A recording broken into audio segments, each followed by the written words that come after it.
What if I told you that the hardest moments of your life, the ones that shattered your heart, shook your world, and made you question everything, were actually secret invitations? What if every storm you've survived wasn't just bad luck, but a doorway into something deeper?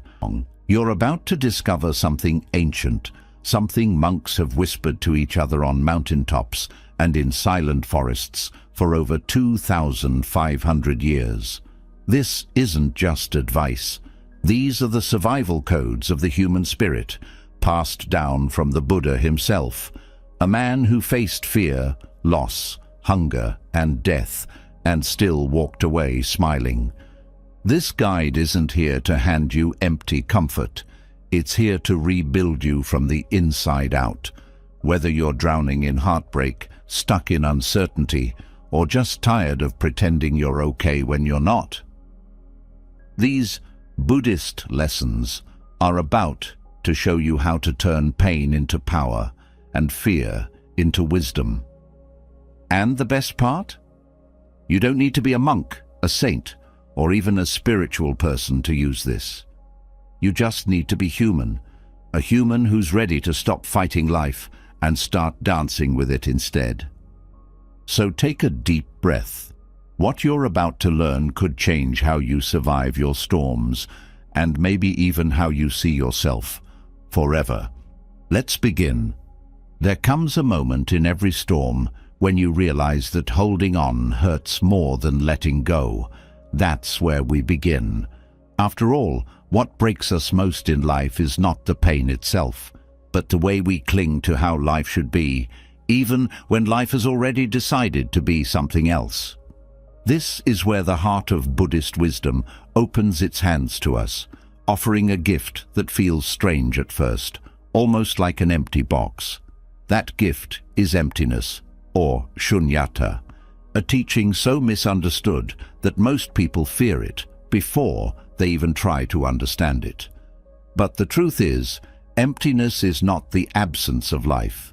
It's the key to surviving it. In Buddhism, emptiness doesn't mean nothingness. It doesn't mean your life doesn't matter. It doesn't mean you should stop caring or give up hope. Emptiness is something much more tender and much more powerful. It's the understanding that everything, including your pain, your identity, your story, and even this moment, is not as solid as it seems. When life punches you in the chest, your mind scrambles to hold on to something, a reason, a blame, a sense of control. But what if the first layer of suffering comes from that very grasping? What if the pain of losing a job, a loved one, your health, or your sense of self is only made heavier by the belief that you ever truly owned those things in the first place? Emptiness is not a cold void. It's a gentle unraveling of illusions, especially the illusion that anything in this life can stay exactly the same forever. This isn't bad news. In fact, it's the doorway to freedom. Because the moment you see that everything is always shifting, that no experience, no label, no feeling is fixed, you stop fighting the waves. You stop clinging to who you were before the storm hit. And something extraordinary happens. You float. When the Buddha spoke of emptiness, he didn't say it to scare us. He said it to liberate us. He wanted us to see that what hurts most is not life itself, but the stories we tell ourselves about how life must be. Emptiness is the courage to see life directly, without the filter of old expectations. Take grief. When someone you love is gone, the mind clings to every memory, every what if, every regret. But beneath all that pain, there's a quieter truth. The person you lost was never a fixed thing to begin with. They were a flowing river of moments, laughter one day, tears the next, silence the day after. They were a mosaic of change, just like you are. This doesn't make the love less real. It makes it more real, because when you stop clinging to the idea that people and things are supposed to stay frozen, You can finally see the beauty of their impermanence. They mattered because they were fleeting. Their love touched you precisely because it couldn't last forever. This is the first lesson of Shunyata. Everything is empty of fixed identity. Everything is free to change. And while this might feel terrifying at first, it's actually the softest landing place you'll ever find. It means your failures don't define you, because they too are empty, constantly changing. It means your heartbreak isn't the end of your story, because it's empty. It will evolve. It means even your own identity, the person you think you are, is not set in stone. You are a flowing process, not a product. And this changes how you suffer, because when pain comes, you don't lock it in place by saying, "This is who I am now, broken, unworthy, lost." You see the pain as a visitor, not a roommate. You see your sadness as a cloud, not the sky itself. You become curious about it, rather than consumed by it. Emptiness also reveals something radical about control. Most of our suffering comes from this exhausting tug-of-war with life, trying to force things to happen the way we want, trying to stop change from sweeping in. But when you understand that life itself is empty of any fixed script, you stop trying to write one. You start dancing instead. You lose the need to constantly label experiences as good or bad. You stop demanding that every moment fit your idea of happiness. And in doing so, you discover something shocking. Most of your suffering wasn't caused by life itself, but by the story you were telling about it. Let's make this even clearer. Imagine holding a rope tied to something heavy. Every time life shifts, the rope pulls, and your hands bleed from holding on so tightly. Emptiness is the wisdom that lets you drop the rope. It doesn't mean you don't care. It means you finally understand that holding on so tightly is the reason you're bleeding. When you drop the rope, something stunning happens. You realize you can still love without clinging. You can still care deeply without controlling. You can still move forward without needing the path to be straight. This is what Buddhists call the middle way, the path that walks between attachment and aversion. And here's where emptiness becomes pure strength. Because once you no longer need life to obey your expectations, you become unbreakable. It doesn't mean you never feel pain. It means pain no longer owns you. You feel it fully, but it doesn't define you. This is the heart of resilience in Buddhist teaching. It's not about making your skin thicker or your heart harder. It's about becoming so open, so fluid, that no experience can trap you. Like water flowing around rocks, you keep moving, not because you're numb, but because you're free. And this freedom changes your relationships too. When you understand emptiness, you stop treating people as fixed characters in your personal story. You stop saying, "They must always love me this way," or "they can never change." Instead, you meet them fresh, in each moment, without the weight of old assumptions. This makes love lighter and freer. It makes forgiveness easier. It makes conflict less personal, because you see that everyone, even the people who hurt you, is just as empty and ever-changing as you are. When life gets hard, when you lose the job, the person, the dream, emptiness gives you a secret power. You stop believing that this moment is the whole story. You know this moment is empty too, already changing, already in motion. You don't need to panic or collapse. You just need to stay present and open. This is the kind of resilience that lasts, not the brittle strength of forced positivity, but the flowing strength of someone who knows, "I can lose everything and still be okay, because I never truly owned anything to begin with." Emptiness isn't cold philosophy. It's the ultimate tenderness. It's the whisper that says, Let go, my love. You were never meant to carry all this. And from that letting go, something surprising blooms. Courage. The courage to live fully, to love without guarantees, to try even though you might fail. Because once you realize that life owes you nothing, you stop waiting for it to be fair. You start living anyway. In the end, emptiness doesn't make life meaningless. It makes life precious. It's the reminder that every moment, every connection, every breath is a gift, not because it lasts, but because it doesn't. And with this understanding, you walk into your hardest days with open hands and a fearless heart. You don't need to grip life so tightly anymore. You can hold it gently, knowing it's already changing. And so are you.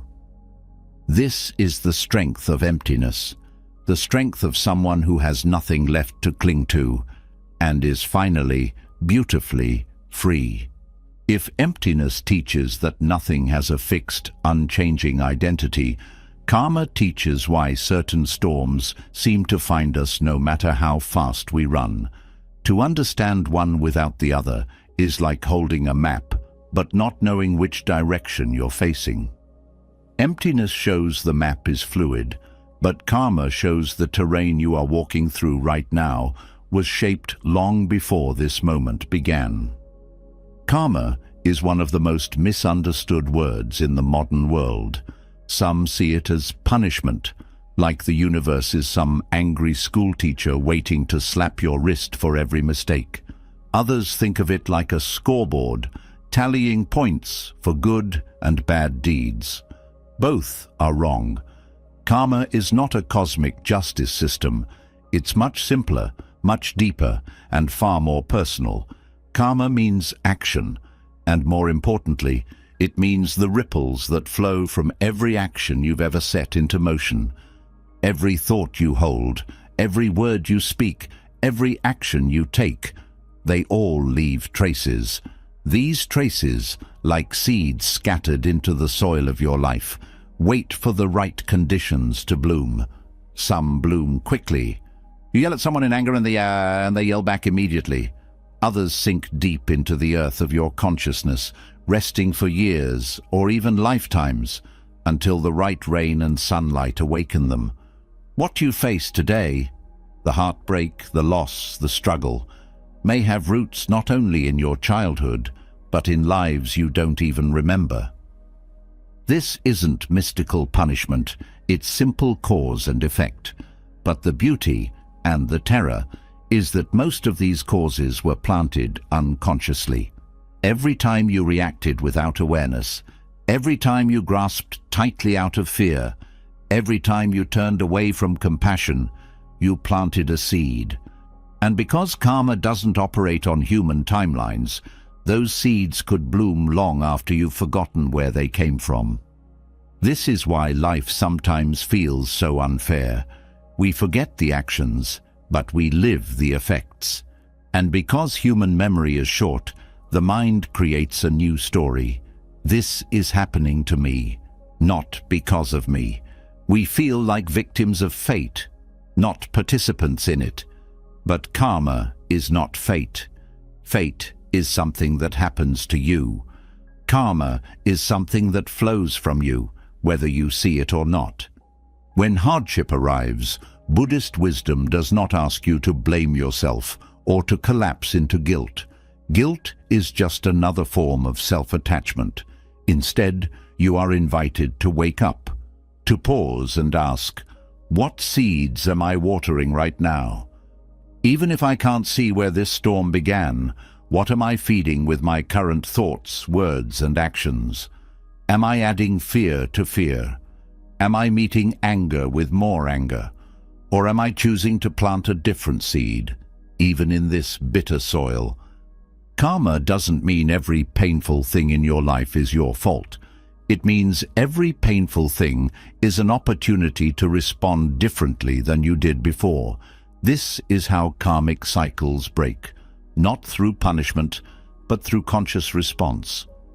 Every time you choose awareness over reaction, compassion over blame, presence over escape, You interrupt a cycle that might have been spinning for lifetimes. Difficult times are where karma ripens the fastest. This is because suffering forces you to face what you usually avoid. When life is easy, it's simple to cover your blind spots with comfort, distraction, and busyness. But suffering tears off the mask. It exposes where you are still clinging, where you still believe life owes you something, where you're still fighting reality. This exposure hurts, but it's also the only place real growth happens. When you begin to see hardship as karmic weather, not a punishment, but a natural unfolding of past conditions, everything changes. A storm doesn't mean the sky hates you. It just means certain winds were already moving before you woke up this morning. You don't have to take it personally, but you do have to decide, how will I walk through this rain? Will I curse the sky, or will I learn how to dance in the downpour? Understanding karma also dissolves the illusion of being a lone victim in a cruel world. Your karma is not separate from others. Every action ripples outward, touching lives you may never meet again. The harsh words you spoke to a stranger years ago might have fueled the anger they carried home to their child. The kindness you offered to someone who felt invisible might have saved them from stepping off a ledge. Every action plants seeds, not only in your own life, but in the collective field we all walk through together. This means that even your personal suffering is rarely personal. It's connected to countless invisible causes, cultural, historical, ancestral, all merging into the present moment. This doesn't remove your responsibility, but it adds perspective. You are not a single player in a private tragedy. You are part of a vast, shared web of cause and effect. This is why wisdom in difficult times is not found in asking, "Why me?" but rather in asking, "What now?" The past has already ripened into this moment. You cannot unplant old seeds, but you can choose how you respond. Every response becomes the seed of future experience. Meet this moment with bitterness, and you water bitterness. Meet it with presence, and you water freedom. Karma also teaches patience. Some suffering is old, ancient even, arising from causes you will never fully understand. This is why not every storm will disappear just because you meditate or pray or practice kindness for a week. Some seeds take years to bloom. Spiritual practice is not a quick fix. It's a way of changing what you plant from now on. This is why Buddhist resilience is so different from blind optimism. It doesn't promise that if you just think positive, everything will turn out fine. It teaches instead that every action matters, even when you can't see the results right away. Every time you pause instead of reacting, every time you choose compassion instead of anger, every time you breathe into fear instead of running from it, you are planting new seeds, even if the ground seems barren. This is also why blaming yourself for your suffering is pointless. Self-blame is just another form of ego attachment, the belief that everything is about you. But karma is vast, impersonal, and complex. The same storm might be ripening seeds planted by your ancestors, your culture, and countless others whose actions shape the world you live in. Your responsibility is not to figure out every cause, but to respond wisely to whatever arises now. When you really grasp karma, you stop demanding life to be fair in the way the ego wants. You see that fairness is not the point. Growth is. Every storm is both a mirror and a teacher. It shows you what's still unresolved in you, and it offers you the tools to respond differently. It holds up a mirror to your past reactions and asks, will you react the same way again, or will you create a new ending to this story? Difficult times become training grounds. Every insult, every setback, every heartbreak becomes a place to practice. You stop asking life to be easy, and instead, you become skilled at meeting life as it is. This is the resilience that karma builds, not the false resilience of gritting your teeth, but the true resilience of seeing every moment as a seed of the future. Even in your darkest moments, you are still planting something. Even when you feel powerless, you are shaping what comes next. This is the secret strength of karma. It reminds you that you are never truly powerless. You can't change the storm that's already falling, but you can choose how you walk through it. And that choice matters. This understanding doesn't make pain disappear, but it makes pain meaningful.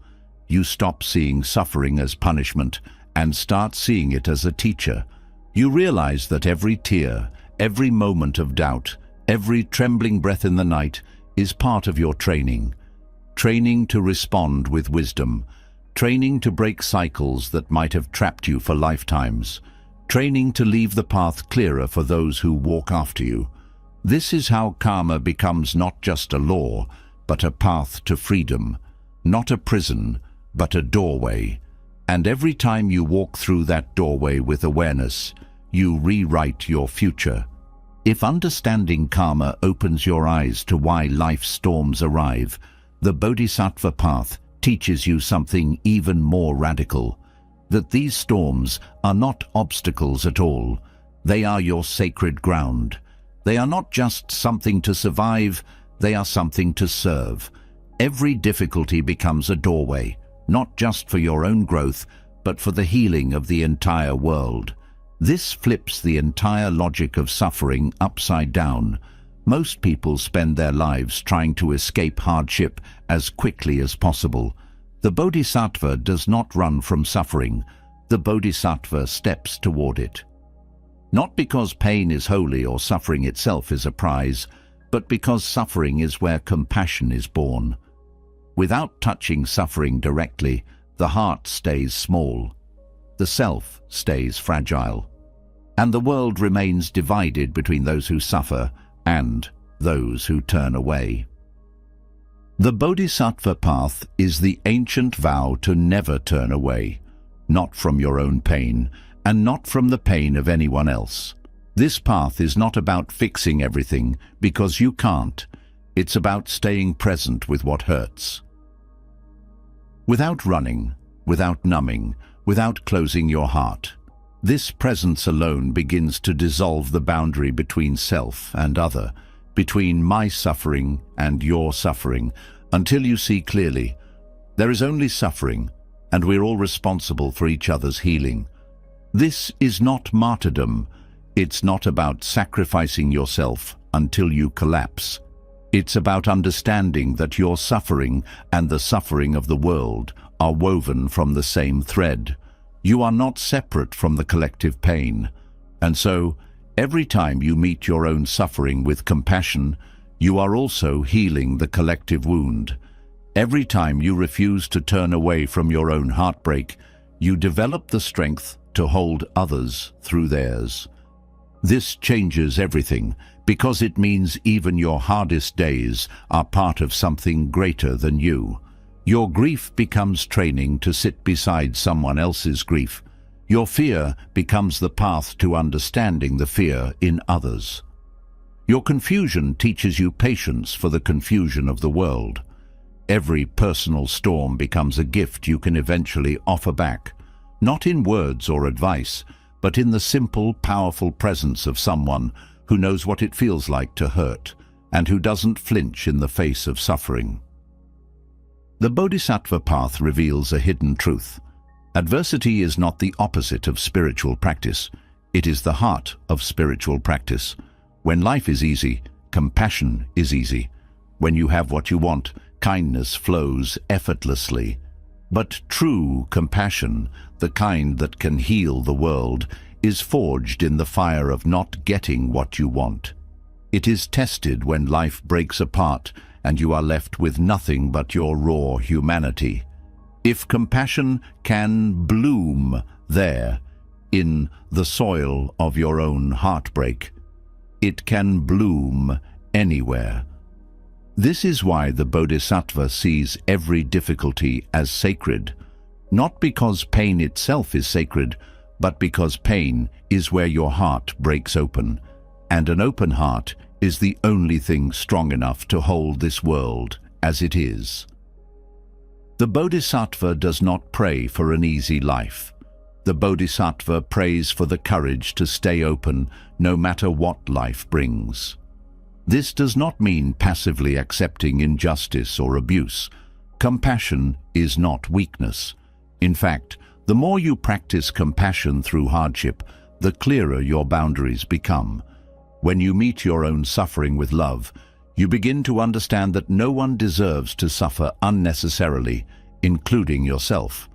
Compassion gives you the strength to say no to injustice, to cruelty, to the voice inside you that says you are not worthy of love. Real compassion stands up, not with anger, but with clarity. This path also dissolves the question most people ask during hard times: why me? The Bodhisattva asks a different question: how can this be used for the benefit of all beings? This doesn't mean bypassing your pain or pretending to be wise when you feel broken. It means knowing that even in your brokenness, you have something to offer. Sometimes what you offer is your vulnerability. Sometimes it's your honesty. Sometimes it's simply the willingness to keep your heart open when it would be easier to shut down. This offering is not always seen. The world might not notice your quiet acts of courage, but the Bodhisattva does not act for applause. The Bodhisattva acts because there is no separation between self and world. To heal yourself is to heal the world. To heal the world is to heal yourself. This is not poetry. It is the truth you feel directly when you sit fully with your own pain and realize it is not just personal. It is ancient. It belongs to everyone. This changes how you view difficult people too. The Bodhisattva sees even the people who hurt you as part of your training, not because they are right or good, but because they show you where your compassion still has limits. Every time someone triggers your anger, your resentment, your judgment, they reveal where your heart still closes. They become your teacher, not in the sense that you have to tolerate abuse, but in the sense that they show you your edge. The place where your love stops.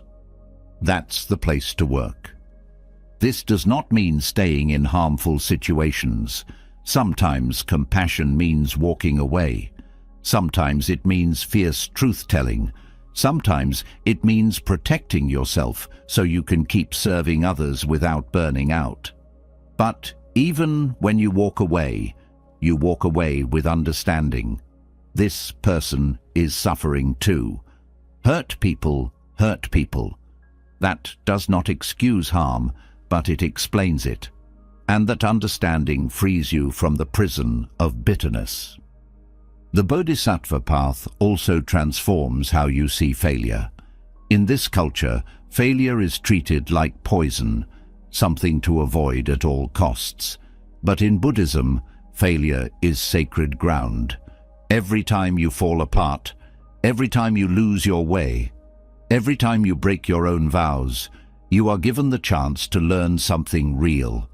Not spiritual perfectionism, but real, raw, humble truth about who you are and what you need to heal. The Bodhisattva does not fear failure, because failure is part of the training. This changes how you pray too.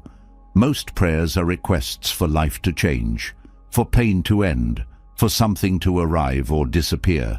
The Bodhisattva prays for courage to face life exactly as it is, not because they are resigned, but because they know that every moment, even the terrible ones, are part of the awakening path.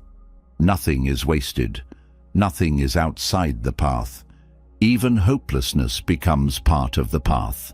Sometimes the most compassionate thing you can do for yourself is to sit quietly with your hopelessness, not to fix it, but to listen to it, to ask, What does this hopelessness want me to see?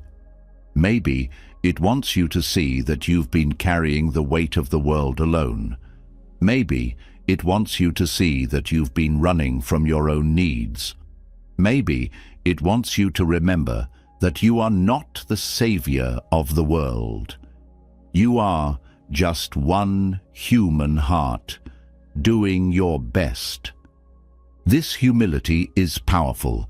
It strips away the illusion that you have to be perfect, wise, or enlightened to be of service. You don't. The Bodhisattva serves from exactly where they are, messy, human, incomplete. This is what makes their compassion real. It's not theoretical. It's born from blood and bone, from broken hearts and trembling hands. And that's why it touches others, because it's honest. This honesty is what makes the Bodhisattva trustworthy.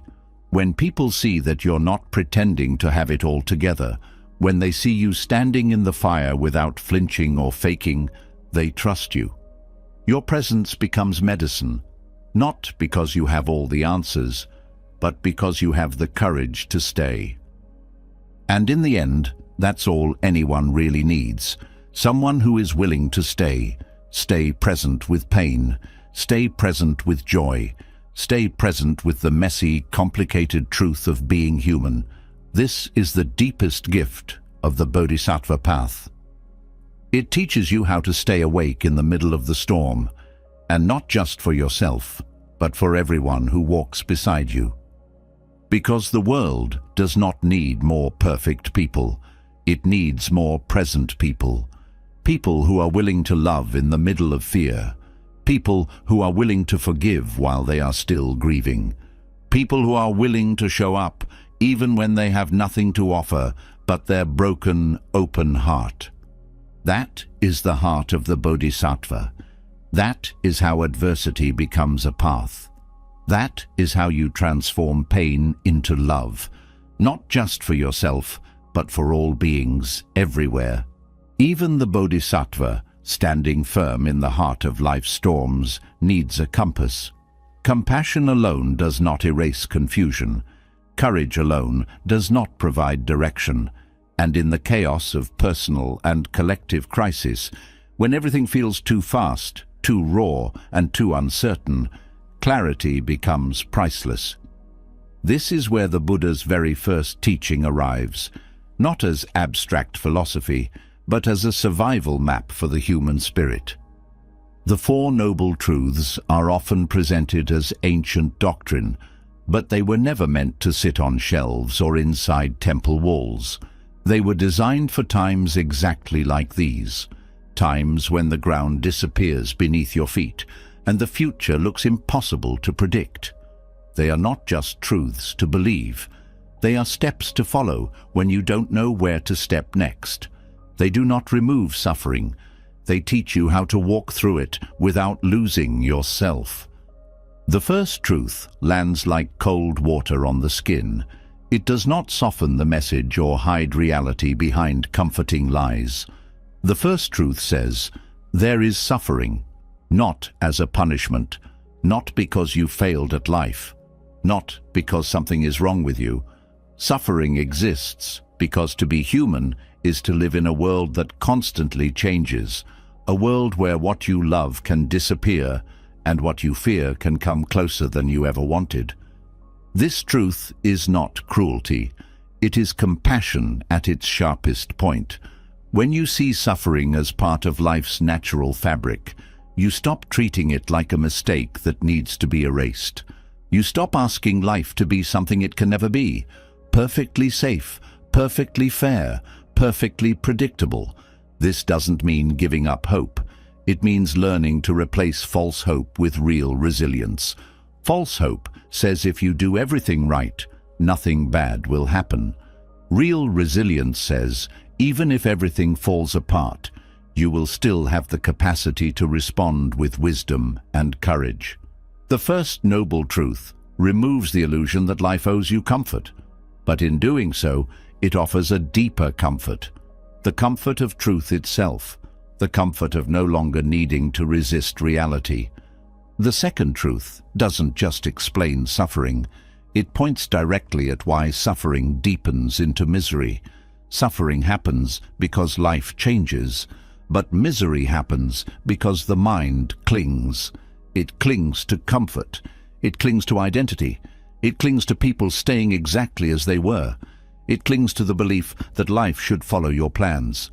And when life refuses to obey, the mind contracts, tightens, lashes out, or shuts down. The second truth shines a light on this habit. It asks you to see, not with shame, but with clear eyes, how your own craving multiplies your pain. Loss hurts, but clinging to what's already gone turns pain into torment. Uncertainty is uncomfortable, but craving absolute control turns discomfort into paralysis. This truth is sharp, but it is not judgmental. It does not say you are bad for craving. It says, look how craving controls you, and then ask, is this the only way? This leads directly to the third truth, which some people misunderstand as a promise to end all suffering forever. But the third truth is more subtle than that. It does not say life will become painless. It says freedom from unnecessary suffering is possible. This freedom does not come from controlling life. It comes from releasing the craving that controls you. This is not about becoming indifferent. It is about loving life without strangling it. It means learning how to hold everything, people, dreams, even your own identity, with open hands. When suffering comes, you do not collapse into self-pity. When joy comes, you do not demand it stay forever. You meet each moment as it is, with nothing left to grip. This freedom feels like spaciousness. Even in crisis, there is space between pain and reaction. Even in loss, there is space between sadness and despair. This space is not emptiness in the painful sense. It is emptiness as possibility. The possibility to respond wisely instead of reacting blindly. And this space grows every time you practice seeing your craving, naming it, and letting it soften instead of tighten. The fourth truth turns all of this insight into action. It does not leave you with abstract wisdom. It lays down the path you walk, step by step, to make these truths real in your daily life. This path, the Noble Eightfold Path, is not a list of rules. It is a training ground for your whole being.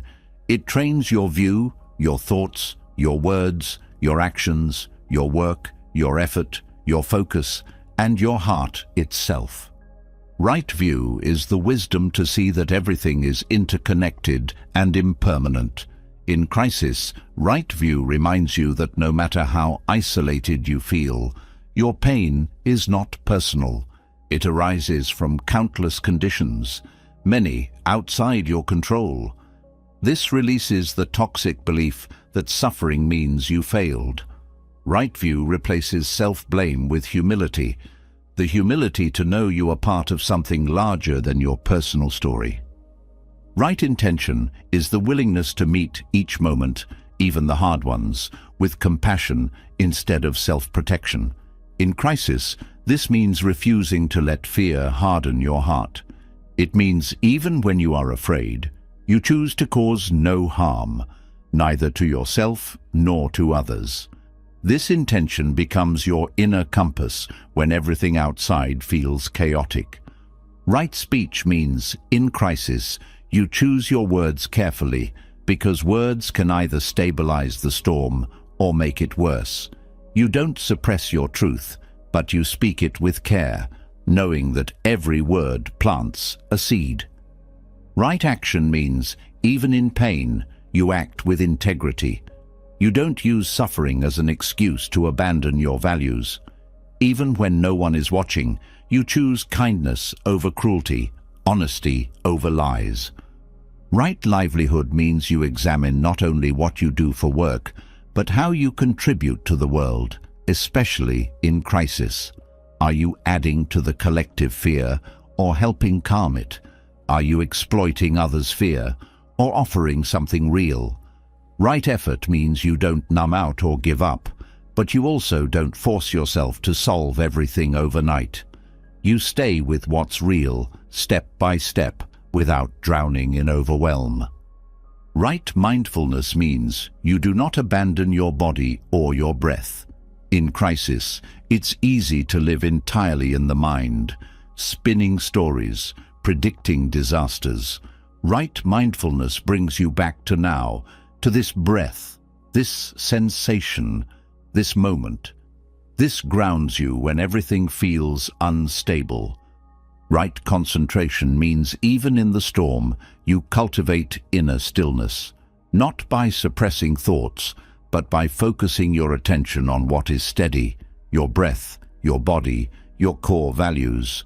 This stillness is not escape. It is the ground beneath your feet, the clarity that lets you see through panic and make wise choices. Together, these 8 practices are not a checklist. They are a way of walking, a way of living every day, especially when life hurts. You don't wait until crisis is over to practice them.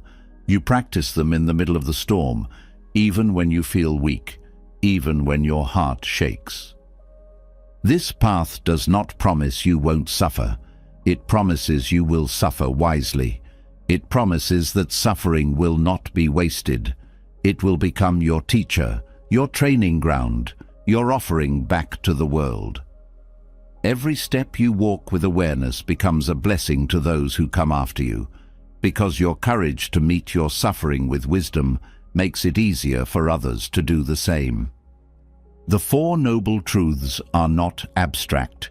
They are medicine for real life. They are the map you follow when the road disappears. They are the hand you hold in the dark. They are the reminder that even now, even here, you're still on the path. You have not failed. You have not fallen off. As long as you keep walking, you're practicing, and every step, no matter how painful, is part of your awakening. It is one thing to know the path exists, and quite another to stay on it when the weight of life feels too heavy to bear. Knowing the 4 Noble Truths gives you a map, but maps do not walk for you. They do not carry your exhaustion. They do not quiet the noise inside your mind when fear, grief, and frustration start screaming all at once. This is where the practice of samadhi enters, not as philosophy, but as the inner power that helps you hold steady when everything else pulls you apart. When most people hear the word meditation, they think of relaxation, they think of stress relief or a peaceful state of mind. But this is not the kind of meditation that builds endurance. Samadhi is something far deeper, far sharper. It is the ability to bring the mind to such complete stillness, such unshakable focus, that the usual storms of thought and emotion lose their power to pull you away. It is not about escape. It is about becoming unmovable right in the middle of life's chaos. This kind of concentration does not happen by accident. It is built the way strength is built, through deliberate practice, through friction, through sitting with exactly what you would rather avoid. Every time your mind wanders and you gently bring it back, you are training the muscle of endurance. Every time you stay present with a painful feeling instead of distracting yourself, you are learning how to bear the unbearable. This is the heart of meditative endurance, the willingness to stay with reality as it is, without needing to escape into fantasy, denial, or reaction. This skill is rare because it requires facing the part of you that always wants to run. It asks you to sit directly in the fire, not because you enjoy suffering, but because you want to know the truth beneath it. And the truth, once you are still enough to see it, is that pain itself does not break you. It is the inner resistance to pain that shatters the heart. Samadhi teaches you how to stop resisting, not by collapsing into helplessness, but by learning to hold your attention steady, even when the mind screams for relief. When you sit in this depth of stillness, something astonishing happens. You discover that the mind is bigger than the pain it holds. The storm no longer fills the whole sky.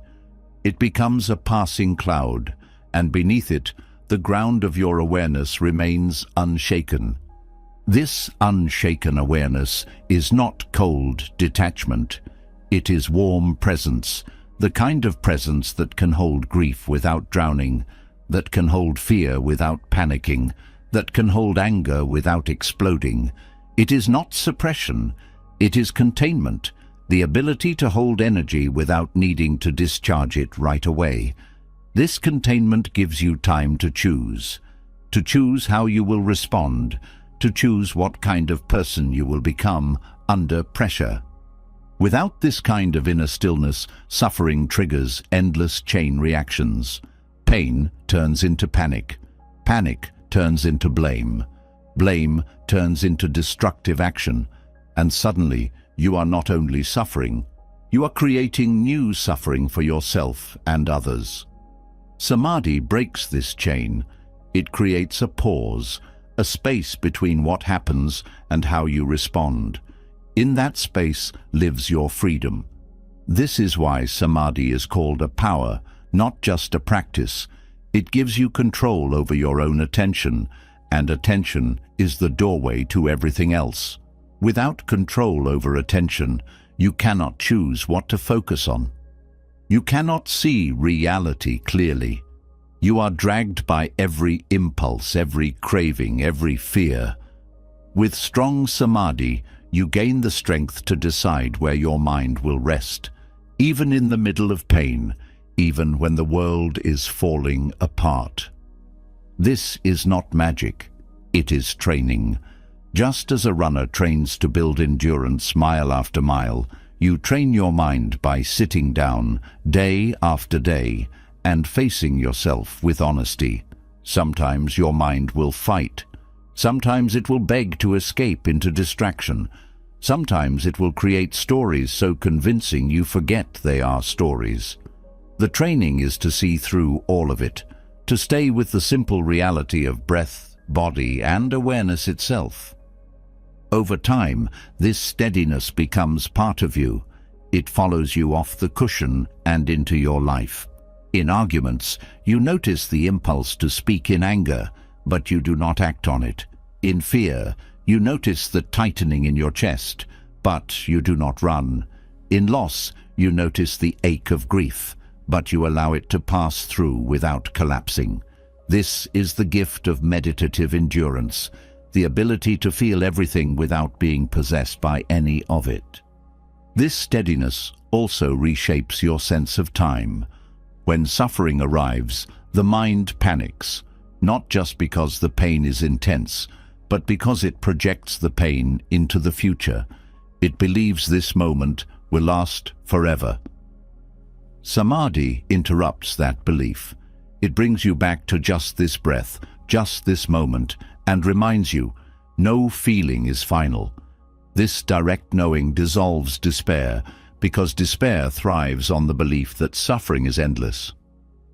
The deeper your concentration grows, the more you discover a different kind of strength.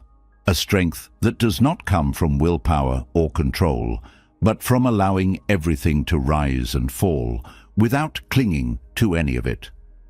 This is not passivity. It is radical presence, the ability to stay awake through discomfort, through boredom, through fear, because you trust reality more than you trust your own thoughts about reality. This level of trust does not come from belief. It comes from direct experience. Every time you sit still through a difficult feeling and watch it pass without needing to fix or fight it, you gain unshakable confidence in your own resilience. You learn, not intellectually but in your bones, that you can survive what you thought would break you. This knowledge cannot be given to you by a teacher or a book. It comes from the practice itself. Over time, samadhi rewires your relationship to suffering. Suffering no longer feels like an emergency that demands immediate escape. It becomes a visitor you know how to sit with. Not because you enjoy pain, but because you have learned the deeper truth. Pain is not the enemy. Unconscious reaction is the enemy. When you hold stillness in the face of suffering, you break the habit of reaction. You interrupt the ancient cycle of panic and craving that keeps suffering alive. This is why deep concentration practice is considered essential in Buddhist training. Without it, wisdom remains theoretical. You might understand impermanence intellectually, but without concentration, the first wave of suffering knocks you over anyway. You might know attachment causes suffering, but without concentration, craving still controls your choices. Samadhi bridges the gap between understanding and real freedom. This is why it is called endurance. It is the strength to stay awake through every season of life, not just the pleasant ones. It is the strength to sit with your loneliness instead of running to distraction. It is the strength to breathe through fear instead of reacting in anger. It is the strength to watch your own mind without believing everything it says. This strength does not make you cold.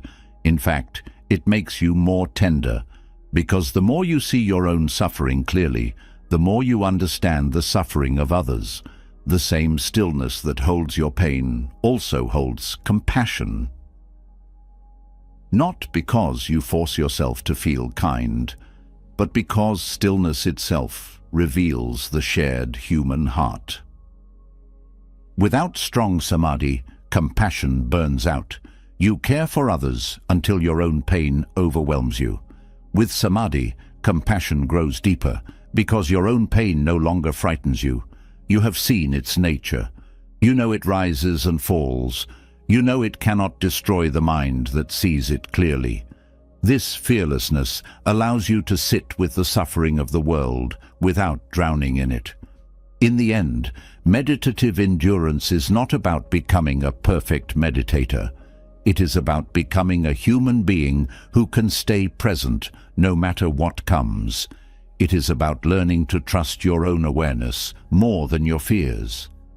It is about discovering that inside the heart of every storm, there is a stillness that was never harmed. And that stillness is who you really are. This is not a belief to cling to. It is a truth to discover for yourself, breath by breath, as you learn the art of staying. And when you can stay, truly stay, in your own suffering without running, you gain the strength to hold others too. This is the strength the world needs most. The kind of stillness born from deep concentration does not erase uncertainty. It does something even more important. It teaches you how to stand calmly inside uncertainty without needing quick answers or forced control. This is a rare strength because human minds are wired to crave certainty like air. But life does not offer certainty, no matter how much effort you throw at it. This craving for solid ground is at the root of so much suffering, not because certainty exists somewhere and you just haven't found it yet, but because certainty itself is a misunderstanding of life's nature. And this is where the Heart Sutra enters, like a bright flare cutting through the night sky. The Heart Sutra is not long. In fact, its power comes from how much it strips away. It does not hand you comforting beliefs. It does not offer promises that everything will work out the way you want. Instead, it drops a truth so radical, so direct, that it cracks open the very foundation of fear itself. The Heart Sutra declares, "There is no solid ground to stand on, and that is your freedom." This teaching can feel terrifying if you hear it with the ordinary mind. The part of you that wants answers, guarantees, control. But the Heart Sutra is not speaking to that part of you. It is speaking to the part of you that is already free, the part that knows how to float in open space without panic, the part that does not need a map because it knows how to trust the sky itself. The famous mantra at the heart of the sutra, Gate Gate Paragate Parasamgate Bodhisvaha, is not just ancient poetry. It is a direct instruction on how to move through uncertainty, not by fighting it, but by surrendering to its flow. The words themselves are often translated simply as gone, gone, gone beyond, utterly gone beyond, awakening, so be it. But these words only come alive when you understand what they are asking you to release. Each gate is a call to let go of the illusion of fixed ground. The first gate invites you to release your grip on external certainty, the belief that safety will come from controlling the world around you. The second gate asks you to release your grip on internal certainty, the belief that safety comes from controlling your own thoughts and feelings. Gone beyond is the moment when you step completely outside the illusion that life can ever be made stable. It is not resignation, it is relief. The relief of no longer trying to force water into the shape of stone. Utterly gone beyond is the point where you float freely, no longer demanding that life become predictable before you can relax. This is the wisdom of the Heart Sutra. Nothing is fixed, and that is not a flaw in the design. It is the very nature of freedom itself. When you stop demanding guarantees, you discover something surprising. What you were really seeking was not certainty. It was the peace that comes from trusting life directly, without conditions. This trust is not blind optimism. It is the deep confidence that even in chaos, even in loss, even in groundlessness itself, awareness can remain steady. You do not need certainty to walk forward. You do not need answers to take the next breath. All you need is the willingness to take each step without needing to see the entire path. The mantra becomes a lifeline when fear rises, because it speaks directly to the part of you that already knows how to let go. Every repetition is a reminder. You do not need to hold on to anything, not even your own idea of who you are, to survive this moment. Gone, gone, gone beyond, utterly gone beyond. Each phrase dissolves another layer of clinging. First, the clinging to control, then the clinging to identity, then the clinging to the belief that suffering can only end if life becomes perfect. Finally, the last clinging, the clinging to the illusion that there is any separate you that needs protecting at all. This is not intellectual. It is felt directly when you repeat the mantra, not as a wish, but as a letting go in real time. You drop the need to know how this crisis will end. You drop the need to solve every problem immediately. You drop the need to defend your pride, your role, your story. And as each layer drops, what remains is pure presence, awake, raw, fully alive, and strangely fearless. This fearless presence is not bravado. It is the fearlessness that comes from knowing you can lose everything and still be whole. Because what you truly are was never your job, your health, your reputation, or your plans. What you truly are is the awareness that has watched every version of your life rise and fall. That awareness cannot be broken because it was never a thing in the first place. It is the open space in which life happens. And that space has never been harmed. The Heart Sutra calls this realization the perfection of wisdom, but it does not mean intellectual understanding. It means seeing directly that there is nothing to hold on to, and therefore nothing to fear. Every loss teaches this if you let it. Every broken plan reveals this if you stop resisting. Every uncertain future points back to this present breath, where life actually happens. This is why the Heart Sutra does not comfort you with promises of a happy ending. It gives you something much better, the direct taste of freedom within the storm itself. The mantra does not change your circumstances. It changes how you meet them, until you see that fear itself was always a misunderstanding of what you are. The practice is simple, but not easy. When fear rises, you silently repeat the mantra, not as a magic spell to erase fear, but as a reminder to let go into the fear, to walk forward without needing guarantees. This trains the heart to become comfortable in open space, and over time, the open space feels more trustworthy than the illusion of control ever did. This shifts your whole orientation to life. Instead of using spiritual practice to get what you want, you use it to learn how to want nothing from life except reality itself. This does not mean you stop caring.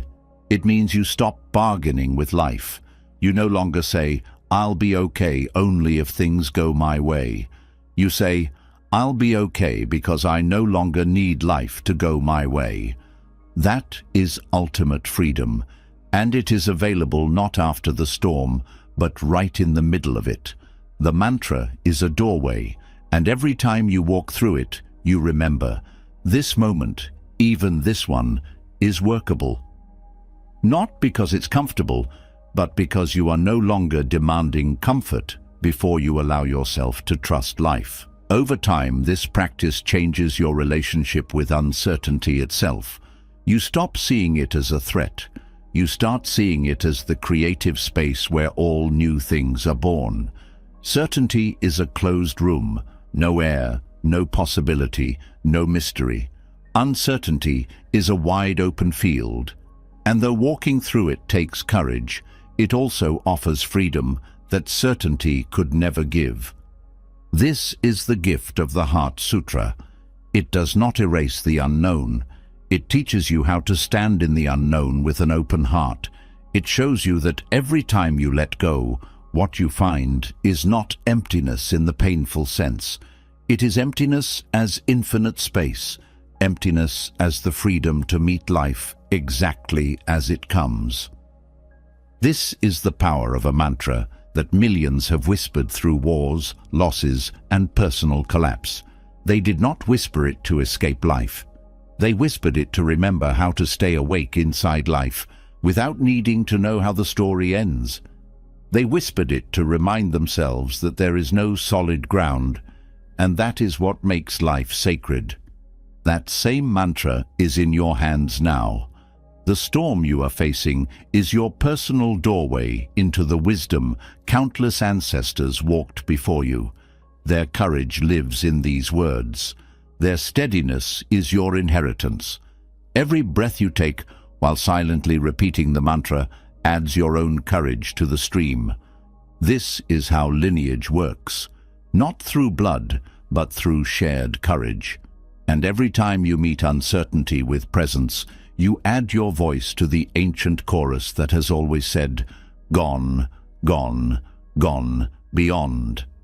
And still, somehow, perfectly whole. Even with the strongest mantra in your heart, even with the deepest meditative stillness anchoring your breath, there will be moments when your own strength feels thin. It happens to everyone. Some storms are too heavy to hold alone. No matter how much wisdom you carry, no matter how sincere your practice, there will come a time when your own mind turns against you and the weight of your own story becomes too much to bear. This is not failure. It is proof that you are human. The Buddha understood this so deeply that he refused to place individual practice at the center of the path. He placed community there. Sangha, the spiritual community, was not an optional extra for those who needed company. It was understood as essential medicine because no one walks the path of awakening alone. Isolation is not strength. It is vulnerability disguised as pride. And pride cracks easily under pressure. A Dharma friend is not just a buddy who shares your beliefs. A Dharma friend is someone who is committed to walking beside you when you forget how to walk yourself. They do not carry you. They remind you how to stand again. They do not solve your suffering for you. They reflect your own inner wisdom back to you when you cannot see it.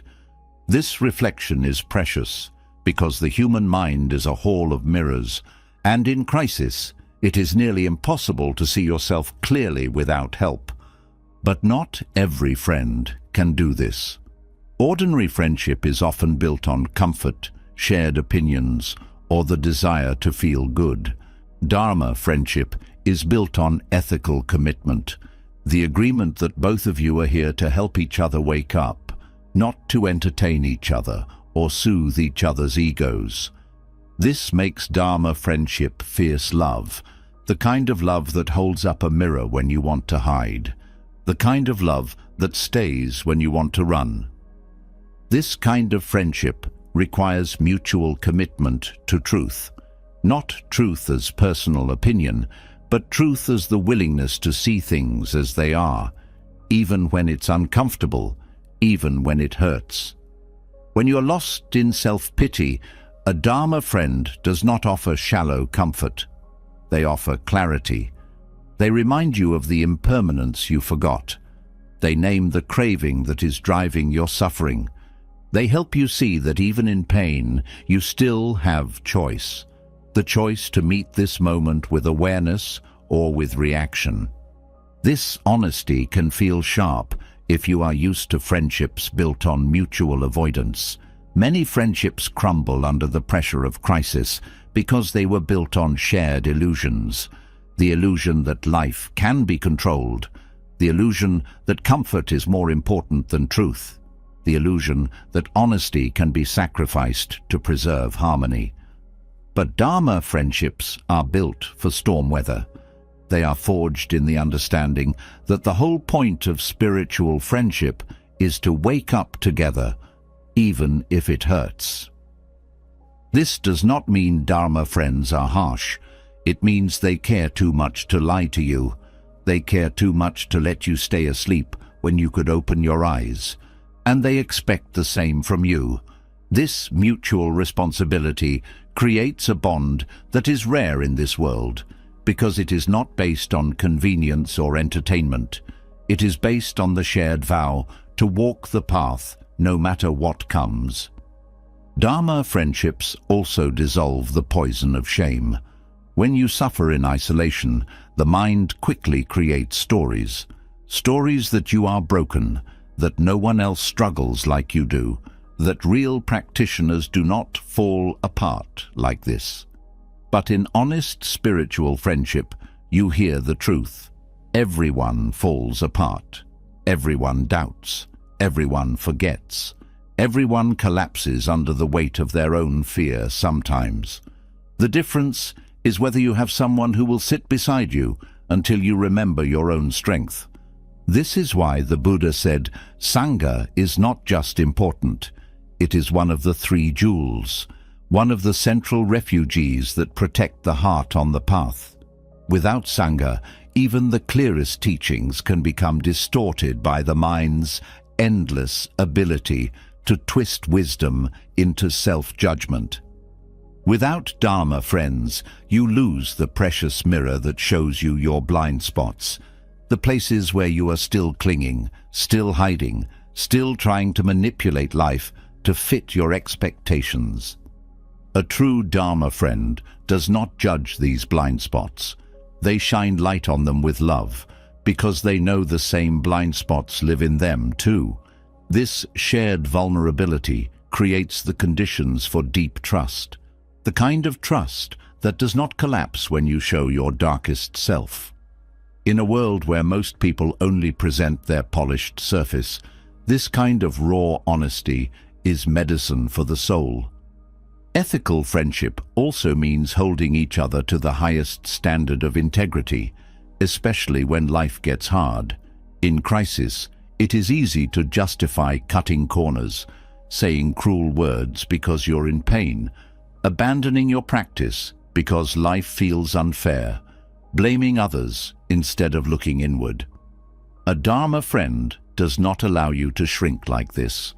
They remind you of your vows, not as punishment, but as a reminder of your own dignity.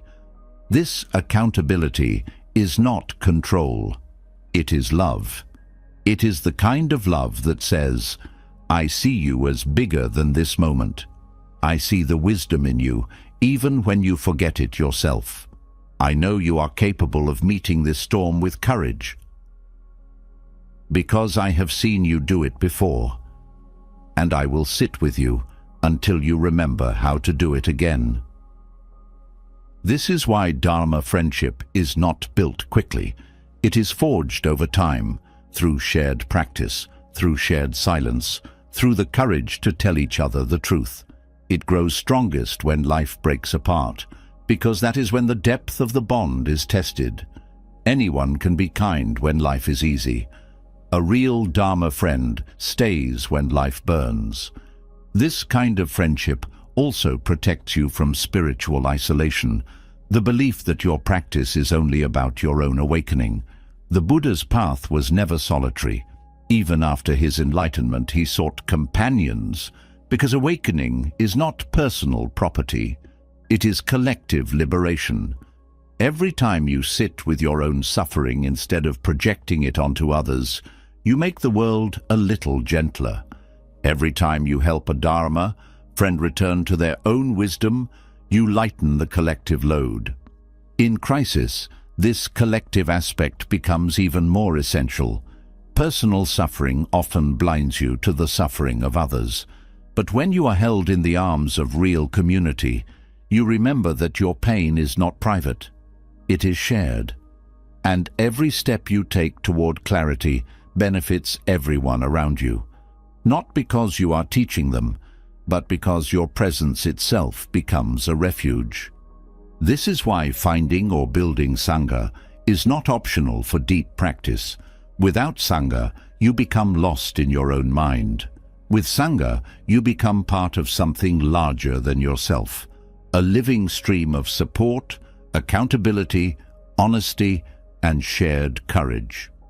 This stream carries you when your own strength runs dry, and you become part of the current that carries others in their hard seasons. Sangha does not need to be large. Even two people who share real commitment to truth can form a complete refuge. What matters is not numbers, but depth. The depth of mutual care, the depth of honesty, the depth of the shared vow to walk the path, no matter how hard it gets. This vow transforms friendship into spiritual refuge, a shelter that stands even when personal comfort disappears. Dharma friendship also dissolves the illusion that independence is strength. Western culture often glorifies self-sufficiency, but the Buddha's teachings are clear. Interdependence is the path. Needing others is not weakness. It is wisdom. It is the recognition that we awaken together or not at all. In crisis, this understanding becomes life-saving. When your own mind turns against you, you borrow the clarity of your Dharma friends until you remember your own. When fear makes you forget your practice, you lean into the practice of the Sangha until your hands stop shaking. This borrowing and offering of strength is not charity. It is spiritual survival. Over time, the line between giving and receiving blurs completely. Your Dharma friends are your refuge one day, and you are theirs the next. This mutual care creates a community strong enough to hold any storm, because no one is asked to hold it alone. This is the power of Sangha, the power of shared awakening, the power of belonging to a lineage of courage that stretches back to the Buddha himself. Even the Buddha, with all his wisdom, did not walk alone. Neither should you. Even with the hands of your Dharma friends holding you steady, and the warmth of Sangha reminding you that you are not alone, there is still a part of the mind that resists. It is the part that whispers, "This needs to be over now." It is the desperate voice that cannot sit still inside uncertainty. It wants resolution, clarity, answers, and it wants them immediately. This urgency feels almost physical, like an itch inside the bones. But underneath that urgency lies a misunderstanding that causes endless suffering. The mind believes in time the way it believes in gravity. It treats past and future like real places, solid and waiting. It thinks suffering is a timeline problem. If you could just escape the current moment and arrive at a better one, peace would return. This is why people beg for fast solutions. They believe relief exists somewhere else, somewhere in the future, where the storm has passed, where healing is finished, where life makes sense again. But Buddhist wisdom offers a deeper truth, one that breaks this whole story apart. Time itself is not what you think it is. What you call the future is nothing but a thought arising now. What you call the past is nothing but a memory appearing now. The only actual reality is this moment, this breath, right here.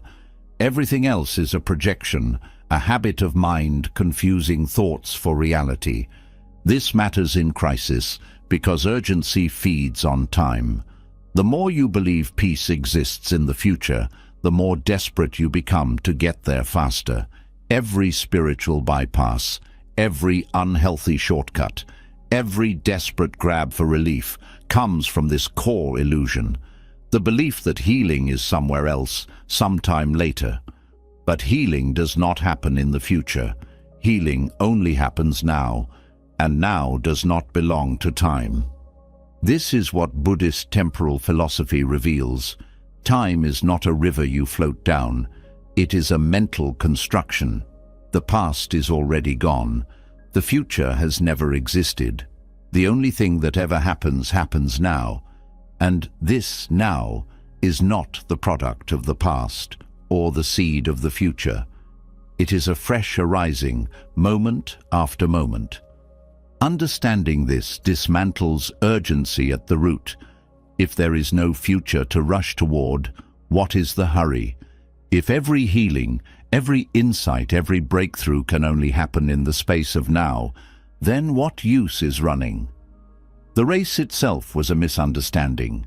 You were already home, not because life became easy, but because the only place healing ever lived was inside the space you were too restless to notice. This shift does not make you passive. It makes you present. Instead of rushing to solve the unsolvable, you learn to care for what is here. Instead of demanding that pain disappear quickly, you become curious about what pain actually is, right now, not as a story about future suffering, but as a direct experience in this breath. This dissolves the craving for fast solutions because you no longer believe solutions live somewhere else. If peace cannot be found now, it will not be found later. This does not mean ignoring real action. It means understanding that action itself can only arise now, and only from clarity, not panic. The belief in time also creates false deadlines for healing. You think grief should be gone after a few months. You think you should be strong again by next year. You compare your timeline to others or to some internal calendar that says growth should happen faster. But growth does not follow human clocks. Healing unfolds at the speed of reality itself, and reality does not obey human impatience. This is why Buddhist practice teaches patience not as passivity, but as wisdom. Patience is what happens when you stop fighting the natural pace of life. It is the courage to meet each moment without demanding it hurry up. This kind of patience is fierce because it asks you to trust life's timing even when your heart is breaking. This trust is only possible when you see time for what it is, a mental habit, not a law of reality. The clock measures change, but it doesn't measure healing. Healing is not a product of hours passing. It is a product of presence deepening. Some moments reveal more truth in one breath than years of avoidance ever could. And some wounds take decades to soften because the mind resists meeting them fully.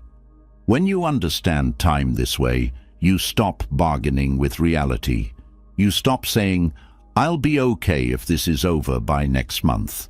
You stop setting deadlines for awakening. You stop treating spiritual practice like a race to the finish line. Instead, you become deeply intimate with now. You stop waiting for peace to arrive later. You stop postponing your own heart until conditions improve. This intimacy with now also dissolves the fear of the future, because you see clearly, the future is just a thought appearing now. It has no substance. It cannot harm you. All fear of the future is really fear of your imagination. Fear of a story the mind is telling itself in this very breath. This does not mean ignoring preparation or refusing to act wisely. It means acting without panic, because panic comes from believing the story is already real. This understanding transforms how you face crisis itself. Instead of seeing crisis as a bad period of time you need to escape, you see crisis as a series of moments, each one fresh, each one workable. You stop labeling the whole season bad and start meeting each breath inside the storm with curiosity instead of rejection. This attention to moment-by-moment reality does not mean forgetting the larger picture. It means understanding that the larger picture is always made of this moment. The healing you seek is not a future event. It's the way you meet this moment right now. If you meet this moment with clarity, you are already healing, not because the pain is gone, but because the relationship to the pain is no longer built on avoidance. This is the secret of timeless healing, the understanding that all healing is really the art of staying present, not waiting for the future to bring relief, but allowing this moment to reveal its full truth, including its pain, its beauty, and its wisdom. This is why Buddhist practice emphasizes direct experience over concepts. Concepts live in time.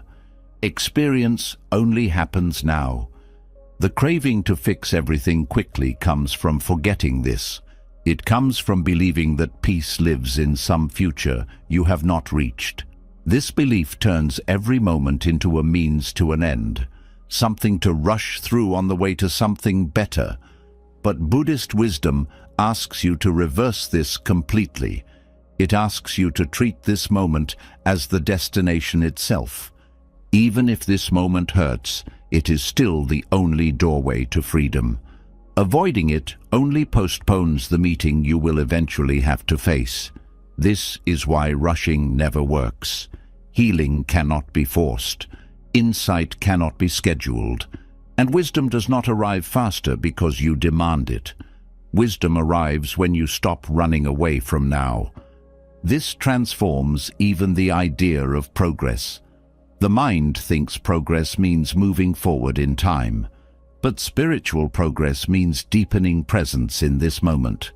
The more fully you meet what is here, the more the habitual need to escape dissolves. This is real progress, not escaping pain, but meeting pain without resistance. When you see time this way, you also stop fearing backward steps, because you understand there is no backward. Every time old patterns arise, they do not erase your progress. They become part of the path. The path is not a line moving forward. It is a deepening spiral, always returning to now, but with new depth every time you meet yourself honestly. This changes your whole relationship with effort. When you believe in time, effort feels heavy, a constant struggle to move forward. When you see through time, effort becomes simply showing up for this moment fully. There's nowhere else to go. The destination was never in the future. It was always this breath, this body, this feeling. This understanding brings profound relief. The urgency softens. The racing mind slows.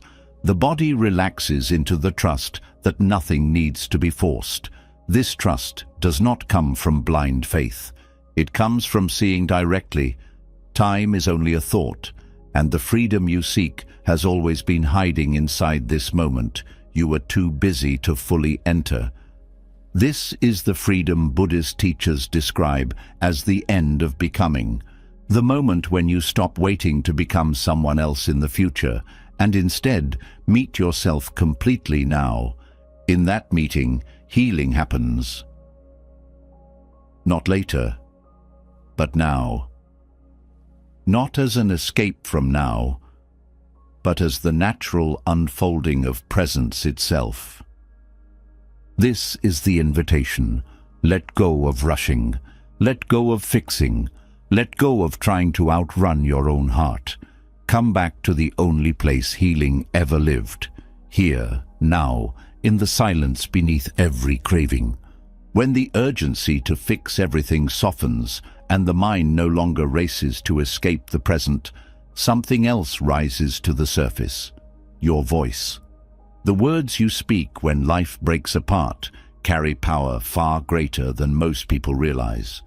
In times of personal loss or collective fear, every word either plants calm or spreads fire.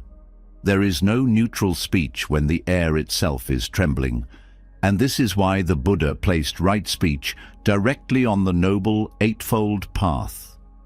Because in times of suffering, how you speak becomes a form of practice just as sacred as meditation itself. Speech is not just communication, it is action. Every word you release into the world shapes reality, not only for others, but for yourself. In a crisis, words have weight. They do not float past unnoticed. They land inside the hearts of those already shaken. And this landing creates consequences that ripple far beyond what you can see. When words are careless, they fuel confusion, spread blame, and reinforce fear. When words are clear, they become a lantern in the fog. They stabilize the inner ground for both speaker and listener. Right speech begins long before sound leaves the mouth. It begins at the root, the intention behind the words. When speech arises from fear, it carries the vibration of fear. When it arises from clarity, it carries the stillness of truth. In personal crises, most speech begins as self-protection, the urge to explain, defend, control, or blame. But Buddhist practice invites a pause. Before speaking, ask what the real intention is. Are you speaking to relieve your own tension or to offer something of value to the moment? This pause changes everything. It interrupts the automatic flow of reactive words and creates space for something wiser to emerge. The pause is the breathing room where right speech begins. Without it, words pour out, driven by old patterns that have nothing to do with the present moment and everything to do with the mind's habit of self-defense. Right speech is not about being polite. It is about telling the truth without causing harm. In personal crises, this means naming what is real, not exaggerating, not softening, but naming with clarity and care. This naming does not rush to conclusions. It does not assign blame prematurely. It does not predict disaster or demand resolution. It simply says what is true right now, in a way that opens space instead of closing it. This kind of speech is rare because most people speak to control how they are seen. Right speech does the opposite. It serves the moment itself, not the ego's need for reassurance. It asks, what words would serve clarity here? What words would ease confusion, not by pretending all is well, but by honestly reflecting what is happening without adding extra fear? In collective crises, the stakes grow even higher. Every sentence becomes part of the emotional climate. Panic spreads through unchecked speech, rumors, half-truths, exaggerated dangers. This is why right speech is not just personal virtue, it is collective medicine. Every calm word acts as a counterweight to hysteria. Every clear sentence becomes a place for others to stand when their own ground feels unstable. This does not mean denying reality or sugarcoating pain. Right speech is not false positivity. It is accurate. It acknowledges fear without amplifying it. It names suffering without drowning in it. This precision requires inner steadiness, because only a steady mind can speak steadily. Without personal clarity, speech will always reflect inner confusion. This is why speech is the external mirror of internal practice. How you speak reveals the depth of your presence. This connection between inner clarity and outer speech is often overlooked. People try to correct their words without correcting the mental state behind them, but right speech cannot be faked. If the heart is full of resentment, words will carry that energy, even if the surface sounds polite. If the heart is calm, even difficult truths land softly.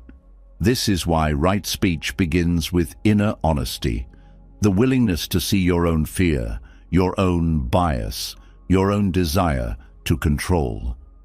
In personal crises, speech also shapes self-perception. The words you speak about yourself become the story you believe. If you constantly say, "I can't handle this," the mind carves that belief into reality. If you say, "This is hard, but I will meet it," you plant resilience. Right speech applies not only to others, but to how you narrate your own experience to yourself. Every sentence becomes a seed, planting either courage or collapse. This means right speech is not silence, but wise choice. Sometimes silence is kind. Sometimes clarity requires naming what no one wants to say. In families under stress, silence often hides the truth. Pretending all is well while resentment festers. But unfiltered speech can also harm, speaking raw anger without processing it first. Right speech walks the middle path, speaking truth with care, not to punish or release personal tension, but to serve understanding. This kind of speech heals communities because clear communication dissolves unnecessary conflict. When fear drives speech, people assume the worst of each other. They fill silence with suspicion. But when speech is direct, transparent, and kind, trust grows.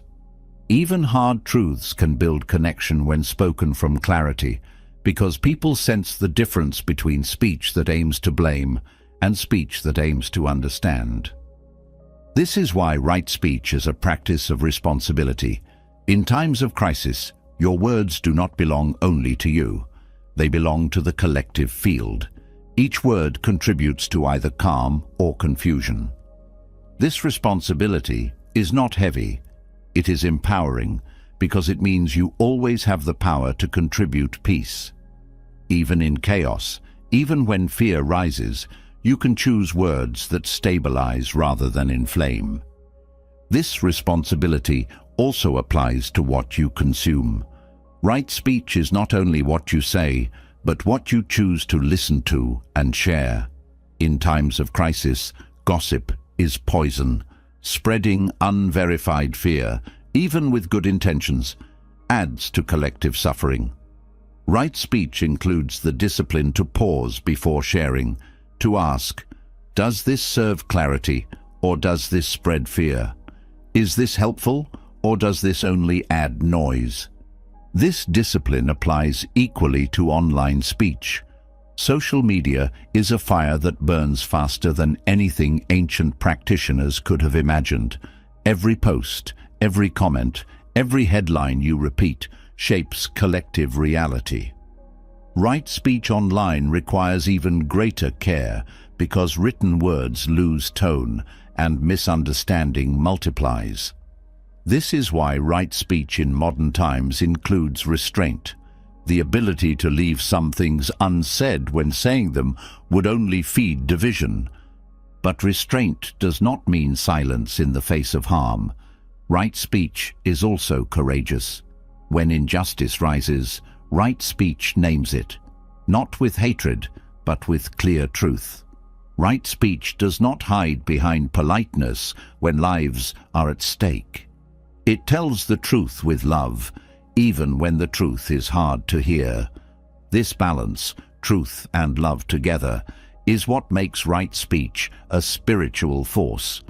This courage also applies inwardly. In personal healing, right speech means telling yourself the truth, not stories designed to protect your pride, but the actual truth of your experience. Denial blocks healing. False positivity suffocates growth. Right speech toward yourself means naming your pain without embellishment and naming your strength without minimizing it. This honesty creates inner stability because the mind no longer has to split between what is true and what is allowed to be said. This split is a hidden source of suffering, the internal censorship that says some truths are too ugly to face. Right speech dissolves this censorship by welcoming all truth into the light, not as judgment, but as part of the path. In times of crisis, the voice becomes an offering. Every word can be a refuge or a weapon. Right speech asks, what kind of world am I building with my voice? What seeds am I planting with my words? This is not perfectionism. It is care, the kind of care that knows speech shapes the future just as surely as action does. Right speech does not promise comfort. It promises clarity with kindness. It offers truth, not to control others, but to free them from confusion. It offers honesty, not to wound, but to light the way forward. In this way, right speech becomes a practice of compassion, the compassion to tell the truth, the compassion to say less when less is kinder, and the compassion to speak even when silence would be safer. In every storm, the voice becomes either a refuge or another wave. Right speech chooses to be the refuge, and in choosing that, you become not only clearer yourself, you become a voice others can trust when trust is hard to find. Even when words are carefully chosen, even when silence is skillful, and even when the outer storm quiets for a moment, there is still something beneath the surface, a hunger that gnaws at the edges of the heart. This hunger is older than this crisis. It was waiting long before today's problems arrived. It is the craving for more, the fear of not enough, the deep-seated belief that something is missing and that something must be found or fixed immediately. This inner hunger has many faces. Sometimes it disguises itself as the need for quick comfort, reaching for food, scrolling endlessly, searching for someone to blame. Other times, it pretends to be spiritual ambition, trying to meditate harder, to read faster, to achieve some magical moment of enlightenment that will erase all fear. But underneath every disguise is the same root, desperation born from forgetting your own sufficiency. Buddhism names this energy the hungry ghost, a being with a huge, empty belly and a throat too narrow to receive nourishment. This is not a creature from myth. It is a mirror for the inner state of craving that can take hold in anyone, especially in times of loss or uncertainty. When the world feels unstable, the mind panics and begins grasping for safety anywhere it can. This grasping feels urgent, like survival itself depends on it. But it is a trick of the craving mind. This is not your fault.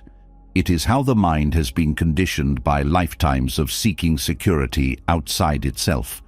Every advertisement, every cultural message, every personal fear has taught you to believe peace comes from getting what you want, fixing what feels wrong, and protecting what you already have. This constant reaching trains the mind to live in hunger, even when nothing is missing.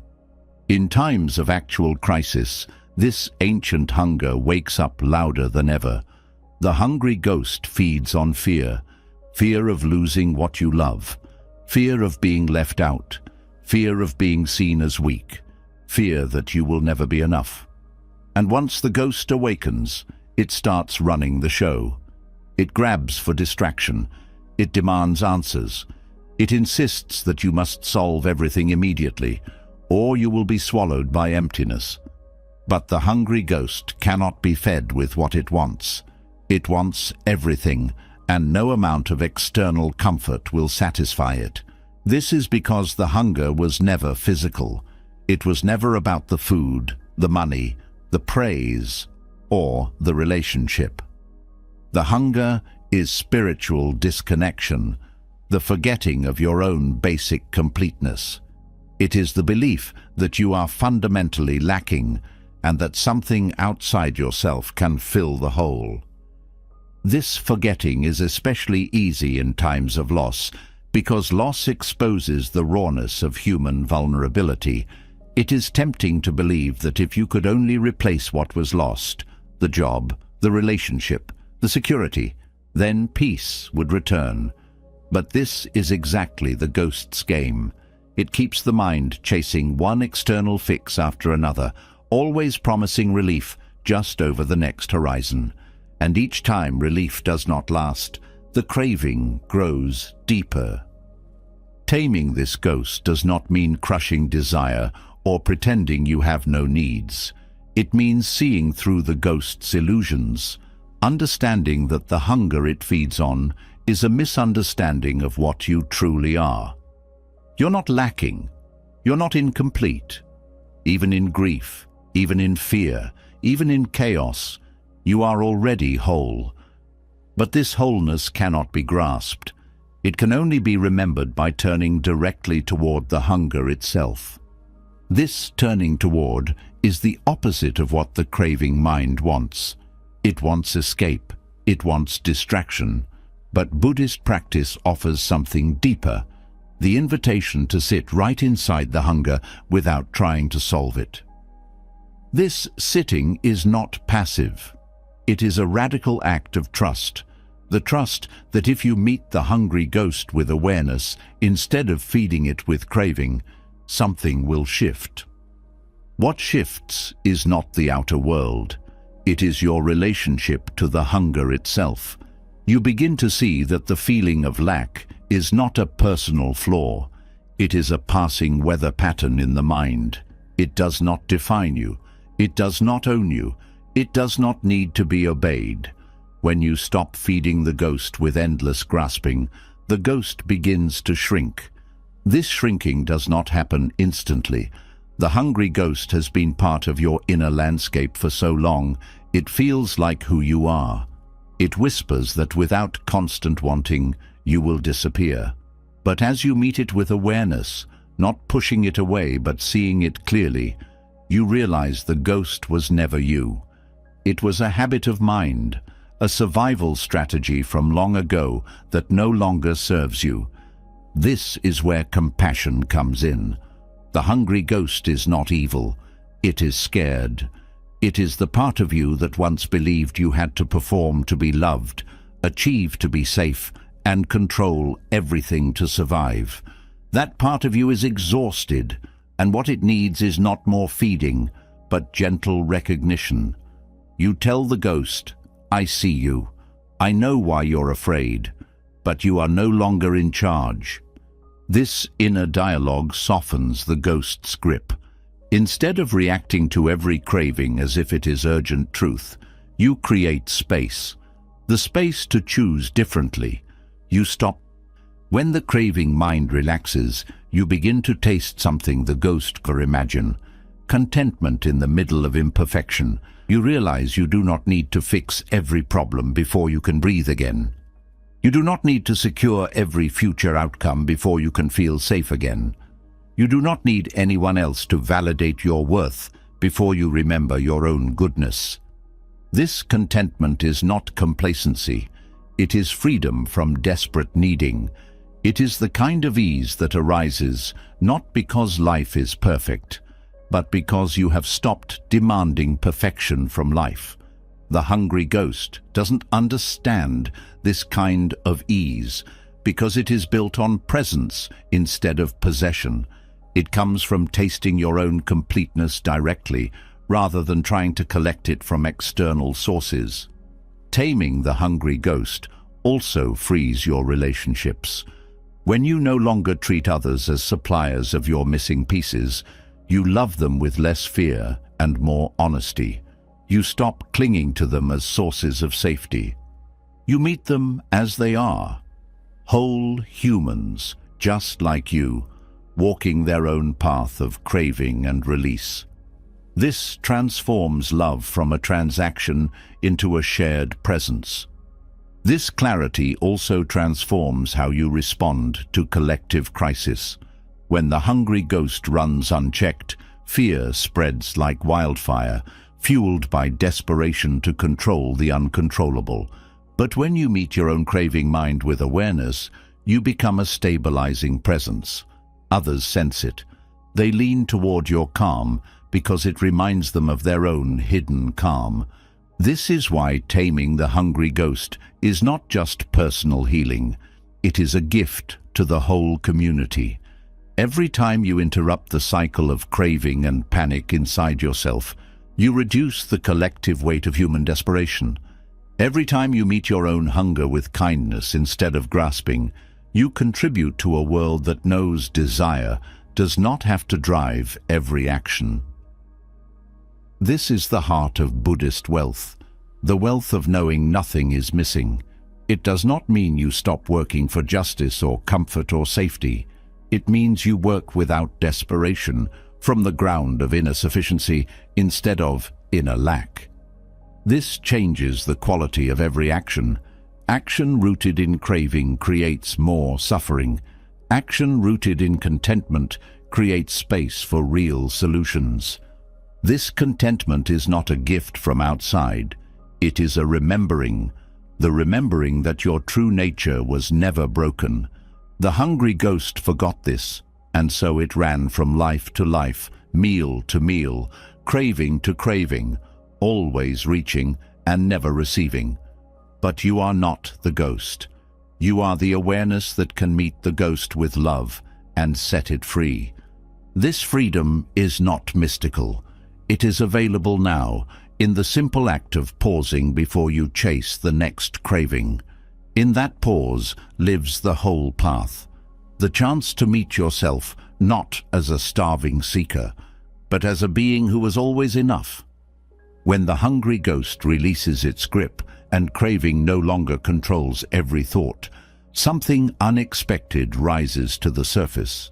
Underneath the hunger, there is something that was waiting all along, the raw energy of suffering itself, no longer hidden under distraction or disguised as craving, but fully present and fully alive.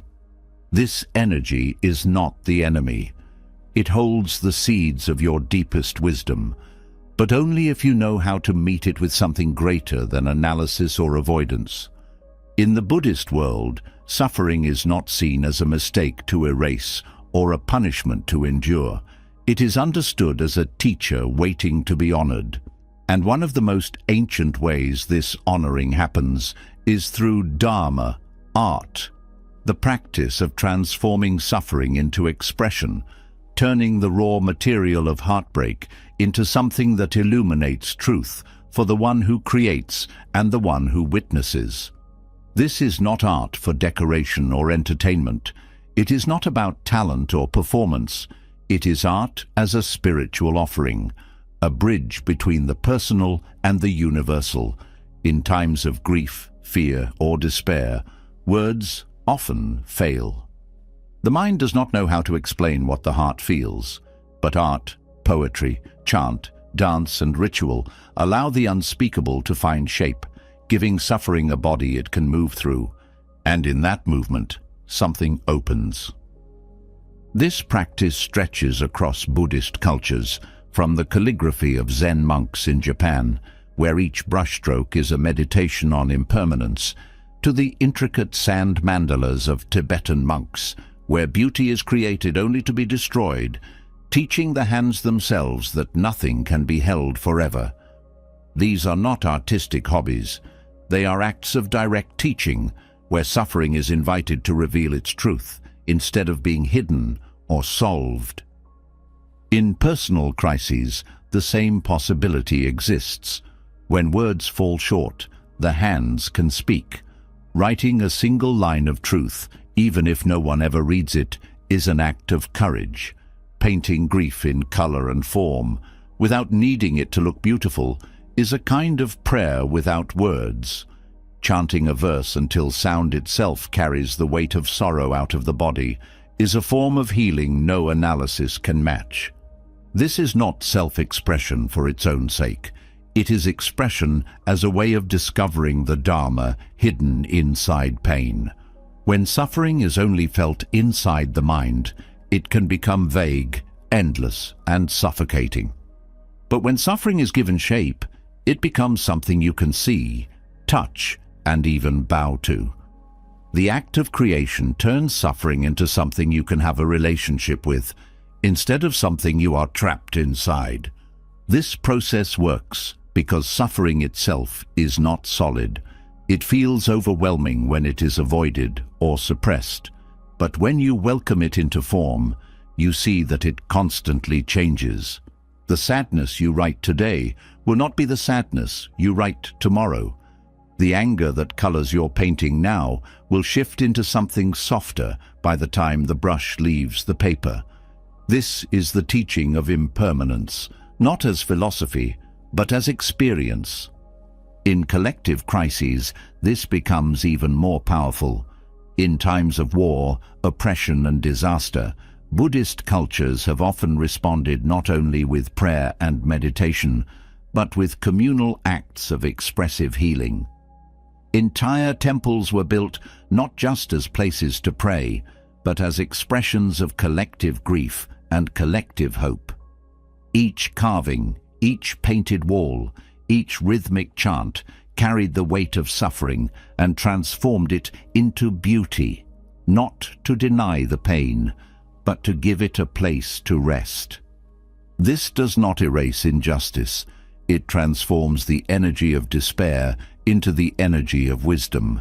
It teaches that even in suffering there is creative power. Even when everything is lost, something can still be offered. This is why Buddhist art is so often born from monastic communities that understood hardship intimately: exile, persecution, famine. The art that emerged was not from comfort. It was from the heart's refusal to let suffering be the final word. On a personal level, this means the moments when you feel most powerless are the moments when you are most invited to create something, not to distract yourself, but to let suffering show you what it has come to teach.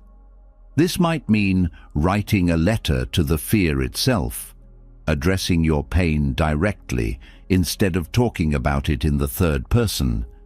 It might mean creating a personal ritual, lighting a candle each morning not to escape the grief, but to bow to it with respect.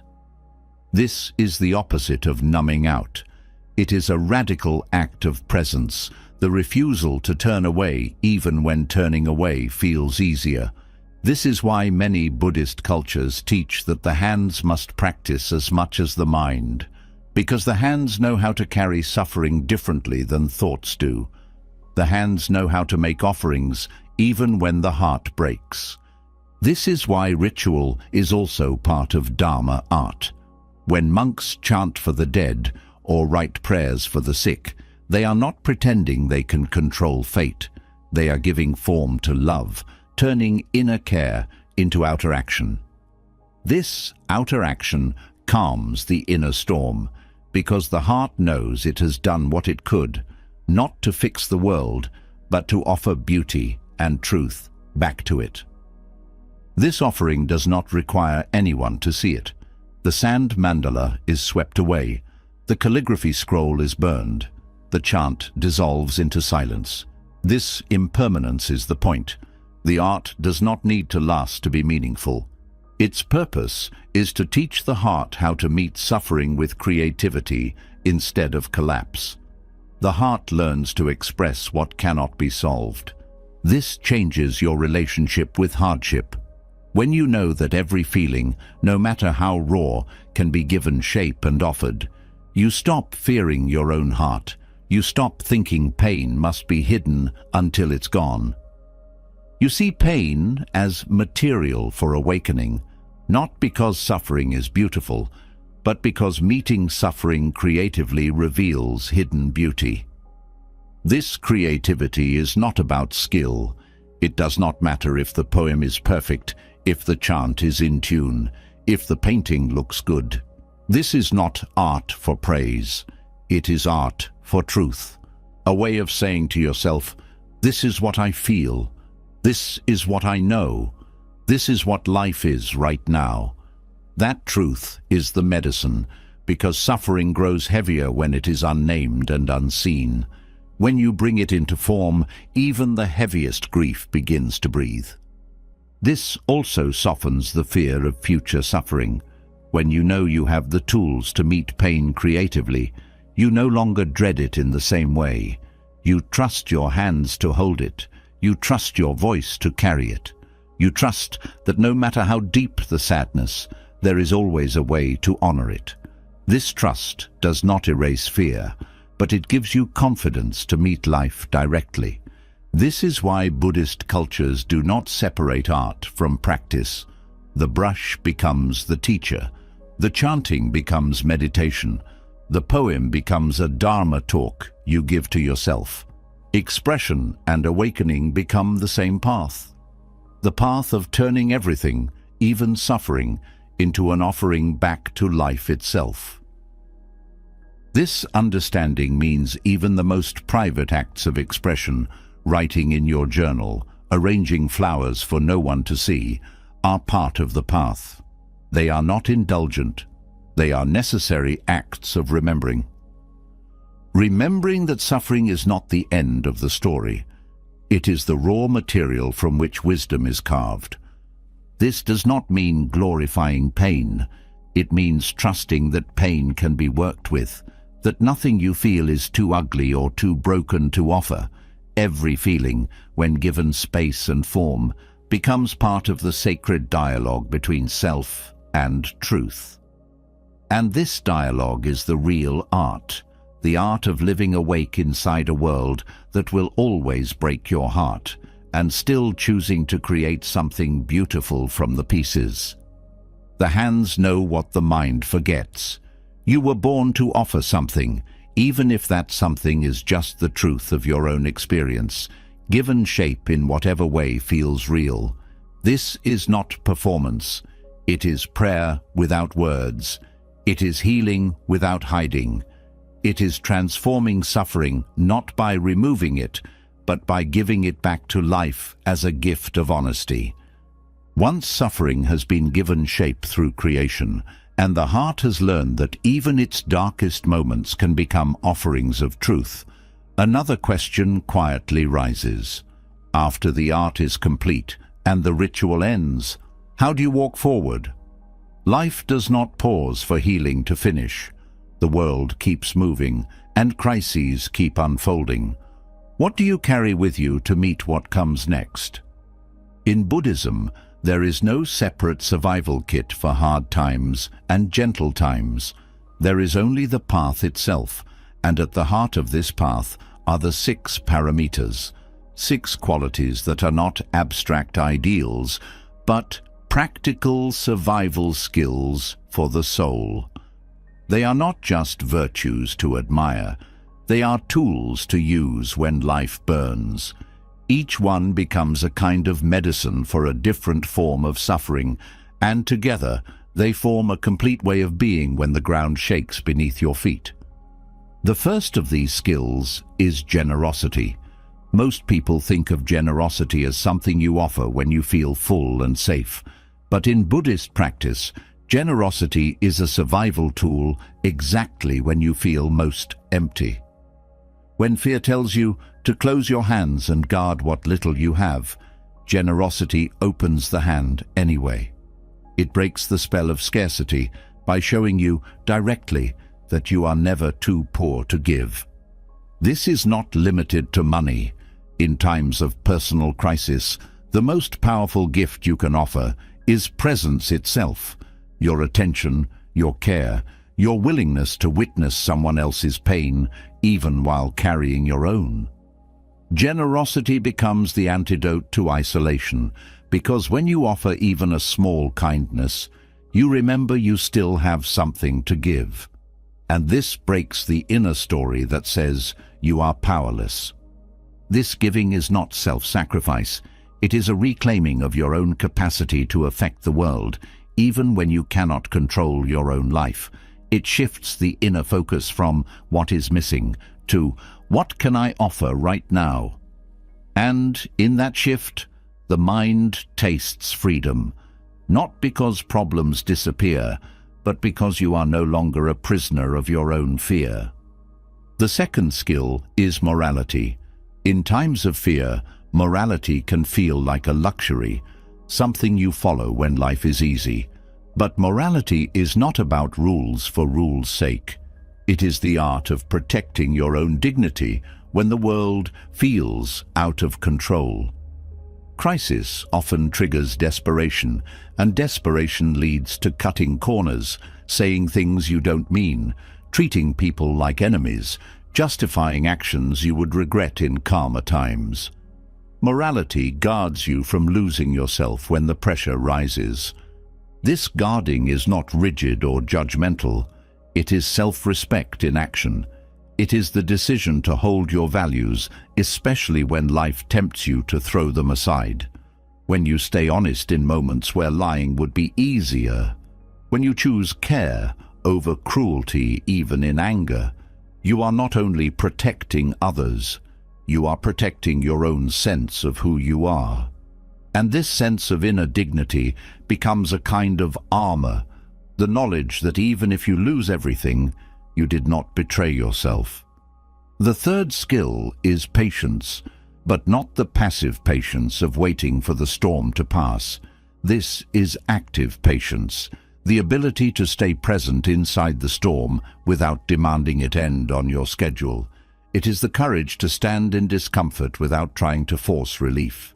In crisis, the mind wants quick solutions. It wants problems solved immediately so tension can dissolve. But many forms of suffering cannot be rushed. Patience is the strength to hold steady in that uncomfortable space between pain and resolution. It teaches the body how to breathe inside fear, how to sit beside grief without needing to fix it. This patience is not weakness.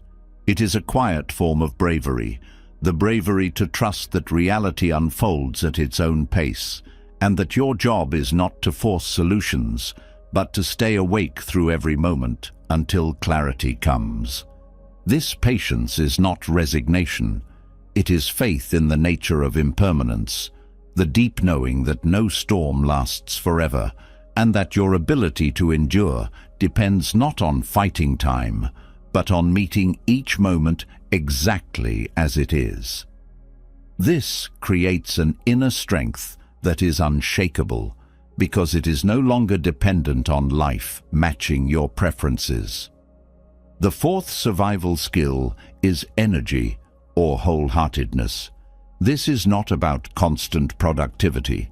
It is about showing up fully for whatever the moment asks, whether that is action or stillness. In personal crises, it is easy to swing between numbing out and exhausting yourself with frantic fixing. Neither of these is energy. Real energy is the willingness to engage with life directly, without shrinking back or running away. This energy is not always loud.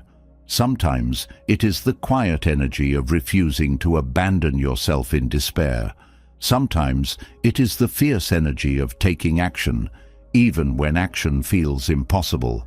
And sometimes it is the steady energy of returning to practice, even when the mind says practice will not help. This kind of energy does not come from force. It comes from devotion to staying awake, the understanding that every moment is an opportunity to deepen. The fifth skill is meditation, but not just formal sitting practice. Meditation as a survival skill means the ability to return to direct experience when the mind spins into stories. It means coming back to the body when thoughts become unbearable. It means learning to trust the bare reality of this breath more than the imagined disasters of the future. This returning is the antidote to panic, because panic lives in imagined time. Meditation anchors you in the only time suffering can actually be met, now. It trains the mind to see thoughts for what they are, not facts, but passing events, like weather. This ability to step back from thought creates choice, the choice to respond instead of react. In crisis, meditation becomes a refuge inside your own skin, the place you go not to escape, but to remember that awareness itself is unbroken, even when life is falling apart. It teaches you to trust presence itself, not as a trick to avoid pain, but as the only place where healing happens. The sixth and final skill is wisdom, but wisdom is not something you collect from books. It is the clarity born from seeing directly. In times of suffering, wisdom means understanding what causes more suffering and what causes less. It means seeing through the illusions that suffering magnifies, the illusion of permanence, the illusion of separateness, the illusion that controlling the outer world will calm the inner one. Wisdom is the knowing that arises when suffering itself becomes the teacher. It does not mean having all the answers. It means seeing clearly that craving, avoidance, and resistance feed suffering, while presence, compassion, and honesty dissolve it. This wisdom is not complicated. It is the wisdom that remembers to pause before speaking in anger. It is the wisdom that knows no feeling lasts forever.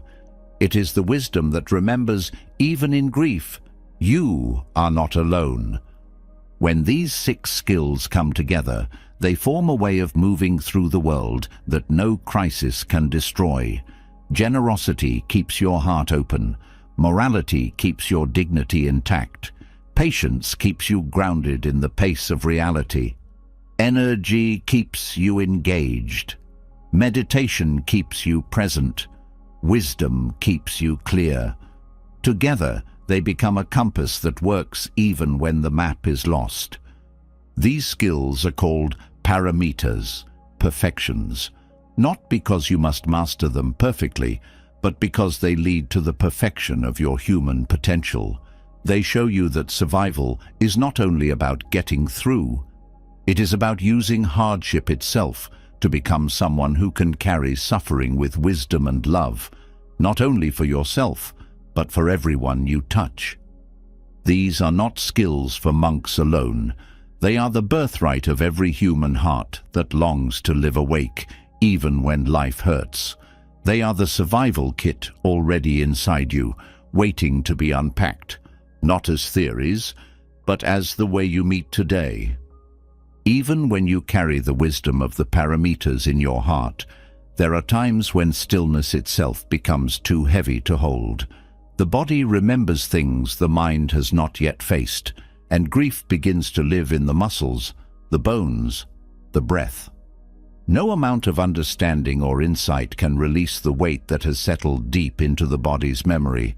In these times, when sitting with grief feels like drowning inside it, the body must do it.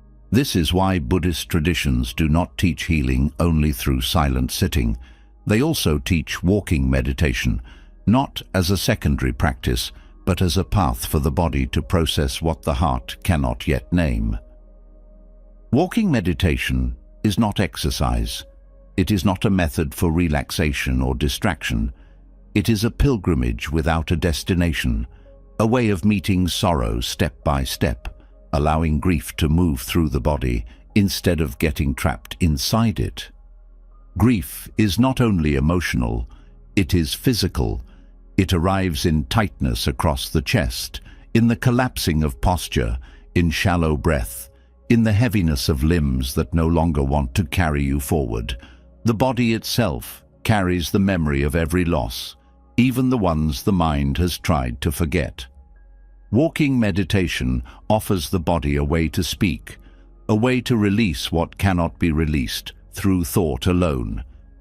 In Buddhist cultures, walking meditation is often done in circles or along simple paths, not because the outer landscape matters, but because the movement itself mirrors the path of life, step by step, breath by breath, moving forward without knowing exactly where you are going. This is the essence of grief itself. It has no map. It does not follow a straight line. It comes and goes in waves, and walking meditation teaches the body how to move with those waves instead of resisting them. The act of placing one foot in front of the other with full attention begins to untangle the knots of frozen grief. When attention rests fully in the soles of the feet, the weight of the mind starts to drop down into the earth, giving sorrow somewhere to go instead of keeping it trapped behind the ribs. Every step becomes an offering, giving back to the earth the weight you have carried alone. In times of personal loss, the mind often tries to control grief by making stories. Stories about why it happened, what could have been different, who is to blame, or what the future will hold now. But these stories only add weight to the grief itself. Walking meditation shifts attention away from these mental spirals and brings it back to the bare experience of movement. This step, this breath, this contact with the earth. This does not erase grief. It allows grief to become fluid, to move through you instead of living inside you like a stone. It teaches you that movement itself is a kind of healing, not because you walk away from pain, but because you walk with it until it no longer needs to control you. This is why walking meditation is not a break from practice. It is the practice, especially in times of mourning, when stillness feels impossible. Walking meditation also grounds the body in reality, which grief often distorts. When the heart is broken, the mind becomes untethered. It forgets the body is still here, still alive, still breathing. Walking brings the mind back into the body, back into the simple fact of aliveness, even when aliveness feels painful. This return is not comfort in the usual sense. It is the comfort of truth itself, the truth that you are still here, still capable of taking one more step. In some Buddhist traditions, walking meditation during grief is practiced barefoot whenever possible. This is not a ritual for its own sake. It is a direct teaching. The earth itself becomes the witness to your sorrow. The feet become the place where grief meets the ground. Each step becomes a gesture of letting go, not of the memory, but of the need to hold grief entirely alone. This physical release also allows other emotions to rise, emotions that grief often hides: guilt, anger, fear, even moments of unexpected joy. The steady rhythm of walking creates a container large enough for all of it, so nothing needs to be repressed or performed. This honesty is the medicine, because grief does not need to be solved. It needs to be witnessed without shame.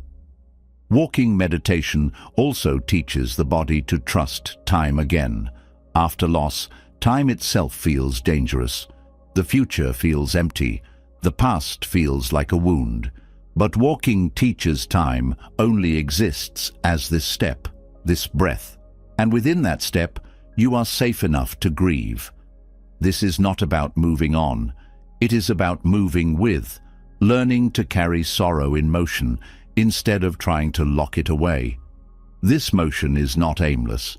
It follows the oldest spiritual truth, that the path itself is the healing. There is no end point where you are finally free of grief. There is only the willingness to keep walking, to let sorrow move at its own pace, to let each step become an act of remembrance and release at the same time. This dissolves the illusion that grief must end before life can continue. Instead, life and grief walk together. In some monasteries, walking meditation is done silently in community, each person carrying their own inner weight, but walking side by side. This silent companionship reminds the body that grief is not a private burden. Even when no words are spoken, the simple fact of moving together softens isolation. This is why walking meditation can also be offered in remembrance ceremonies, where communities walk not to escape sorrow, but to honor it together. On a personal level, walking meditation also becomes a ritual of return. After loss, it is tempting to shut down, to retreat from life itself. Walking practice becomes a way of gently returning to the world, not all at once, but step by step. Each step says, I am still here. I am still capable of movement. I am still part of life. This is the quietest form of courage, the courage to show up again, even with a broken heart. This return also teaches the body to trust itself again.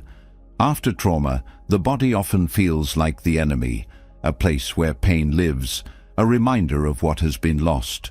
Walking meditation restores the sense that the body is also a refuge, a place that can hold sorrow without collapsing.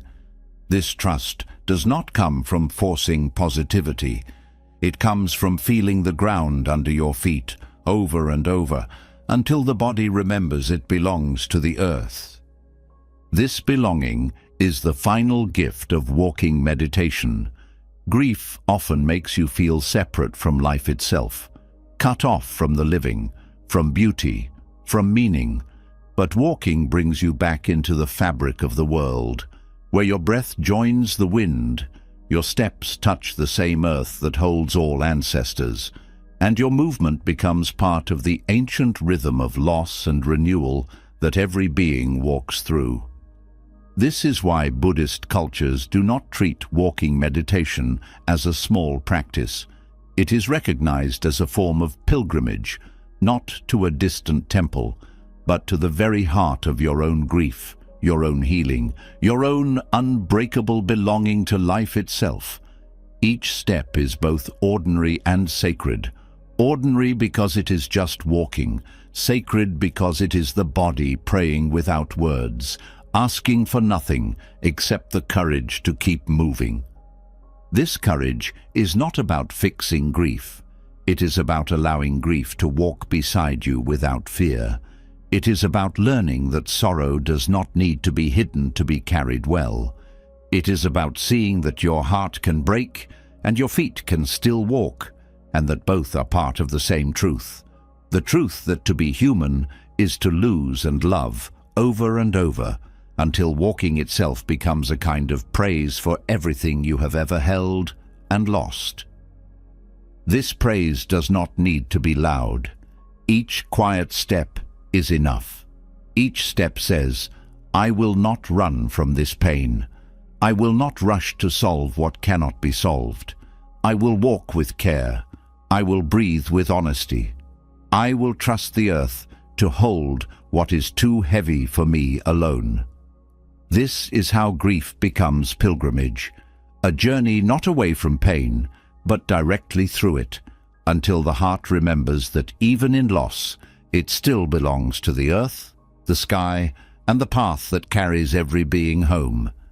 Even after the body has walked the weight of grief into the earth, even after the feet have carried sorrow step by step into daylight, there remains one truth waiting quietly beneath all others, the truth that everything, including this life, including this very body, will one day come to an end. Most people know this truth somewhere in the back of the mind, but they keep it locked away, treating it like a shadow to avoid instead of a teacher to welcome. In Buddhist practice, avoiding this truth is seen as one of the most dangerous forms of forgetting. It leaves the heart vulnerable to shock each time life takes something away, each time change arrives, each time loss knocks on the door. When death remains a distant concept, every hardship feels personal, as though suffering itself is some kind of mistake, instead of the natural consequence of holding on to what was always destined to pass. This is why Buddhist practice does not avoid death. It brings it into clear view. Maranasati, the practice of death contemplation, is not a dark obsession. It is a direct and tender facing of reality, until the mind can no longer pretend that life owes you a certain number of years, or a certain type of outcome, or a future free from endings. Facing mortality is not about giving up. It is about waking up to what matters when every illusion of permanence is stripped away. This facing is not theoretical. It means remembering every day that the breath you are taking right now could be the last one. This body, which feels so solid, is constantly moving toward its final letting go. Each heartbeat is one step closer to the last. Far from being morbid, this remembrance frees the heart. It shatters procrastination. It dissolves the arrogance of assuming you have time to waste. It reminds you that this moment is precious, because it will not come again. This understanding changes how you meet every hardship. When you truly know life is fleeting, you no longer treat difficulty like a punishment to endure. You see it for what it is, part of the fleeting beauty of being alive. Even pain becomes part of the gift when you realize that one day, even pain will be taken from you. This does not make pain enjoyable, but it does make it bearable, because nothing, not even suffering, lasts forever. This is why Buddhist teachers compare life to a bubble on water, brief, shimmering, fragile, and already vanishing. This truth is not meant to scare you. It is meant to wake up the tenderness inside you. The part that knows every moment with someone you love is a temporary miracle. The part that understands even your own breath is borrowed. This tenderness is the birthplace of courage. The courage to live fully while you can, not because you expect life to stay the same, but because you know it will not. This courage is not about fearlessness. It is about seeing fear clearly and understanding where it comes from. Fear clings to life because it believes life belongs to you. But Maranasati dissolves this illusion. Life was never yours to keep. It's a gift on loan, and the fact that you will lose it makes every moment of it shine brighter. This is why those who deeply contemplate death do not become hopeless. They become kinder, more awake, and less willing to waste even 1 hour on hatred or greed. This is also why death contemplation is a source of forgiveness. When you remember that both you and everyone who ever hurt you will die, the urgency to cling to blame begins to weaken. You see that no one, no matter how powerful, escapes mortality. This includes your enemies, your loved ones, and yourself. Knowing this, what grudge could ever be more important than the fragile truth of time itself? This does not mean pretending harm does not matter. It means seeing that time will take all of us, and understanding that holding hatred inside your own heart only wastes the brief time you have left. Maranasati is not only about your own death. It is about seeing that everyone is walking toward the same ending, whether they admit it or not. This shared fate dissolves the illusion of separation because no one is spared. This contemplation also frees you from the tyranny of perfectionism. When you truly know death is coming, you no longer postpone life until you feel perfect, until you are fully healed, until you have everything figured out. You understand there is no time for such delays. Life is not waiting for you to become flawless.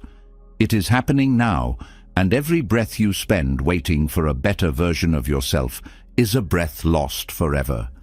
This honesty also frees you from false priorities. When you realize you could die tonight, the endless chase for external validation feels suddenly ridiculous. The craving for status, for applause, for the approval of people who will also die. It all collapses under the weight of reality. What matters when death is real is how you live today. Not in some grand heroic way, but in the small choices. Whether you spoke kindly, whether you softened in love, whether you were awake for the life you were given.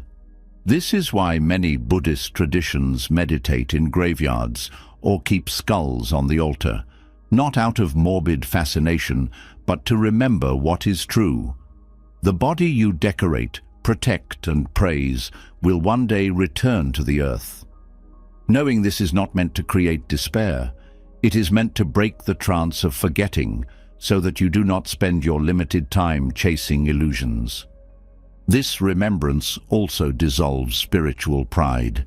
No matter how wise you become, no matter how much you understand, your body will die just like every other body.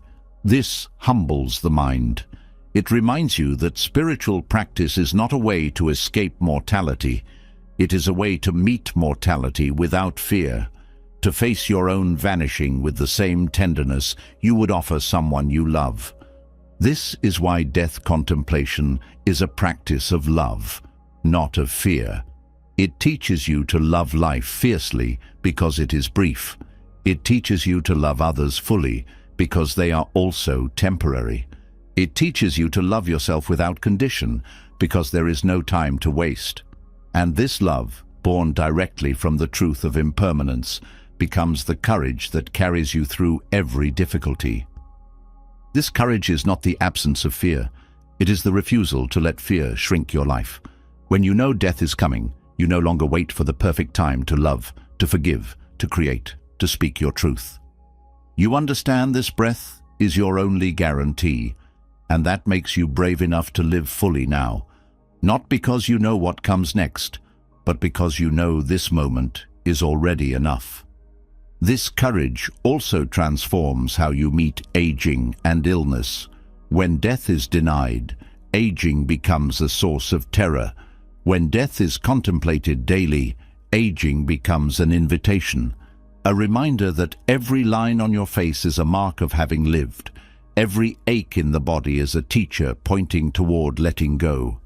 You stop seeing aging as failure and start seeing it as the final teaching, the teaching that nothing stays and that the beauty of life is inseparable from its fleeting nature.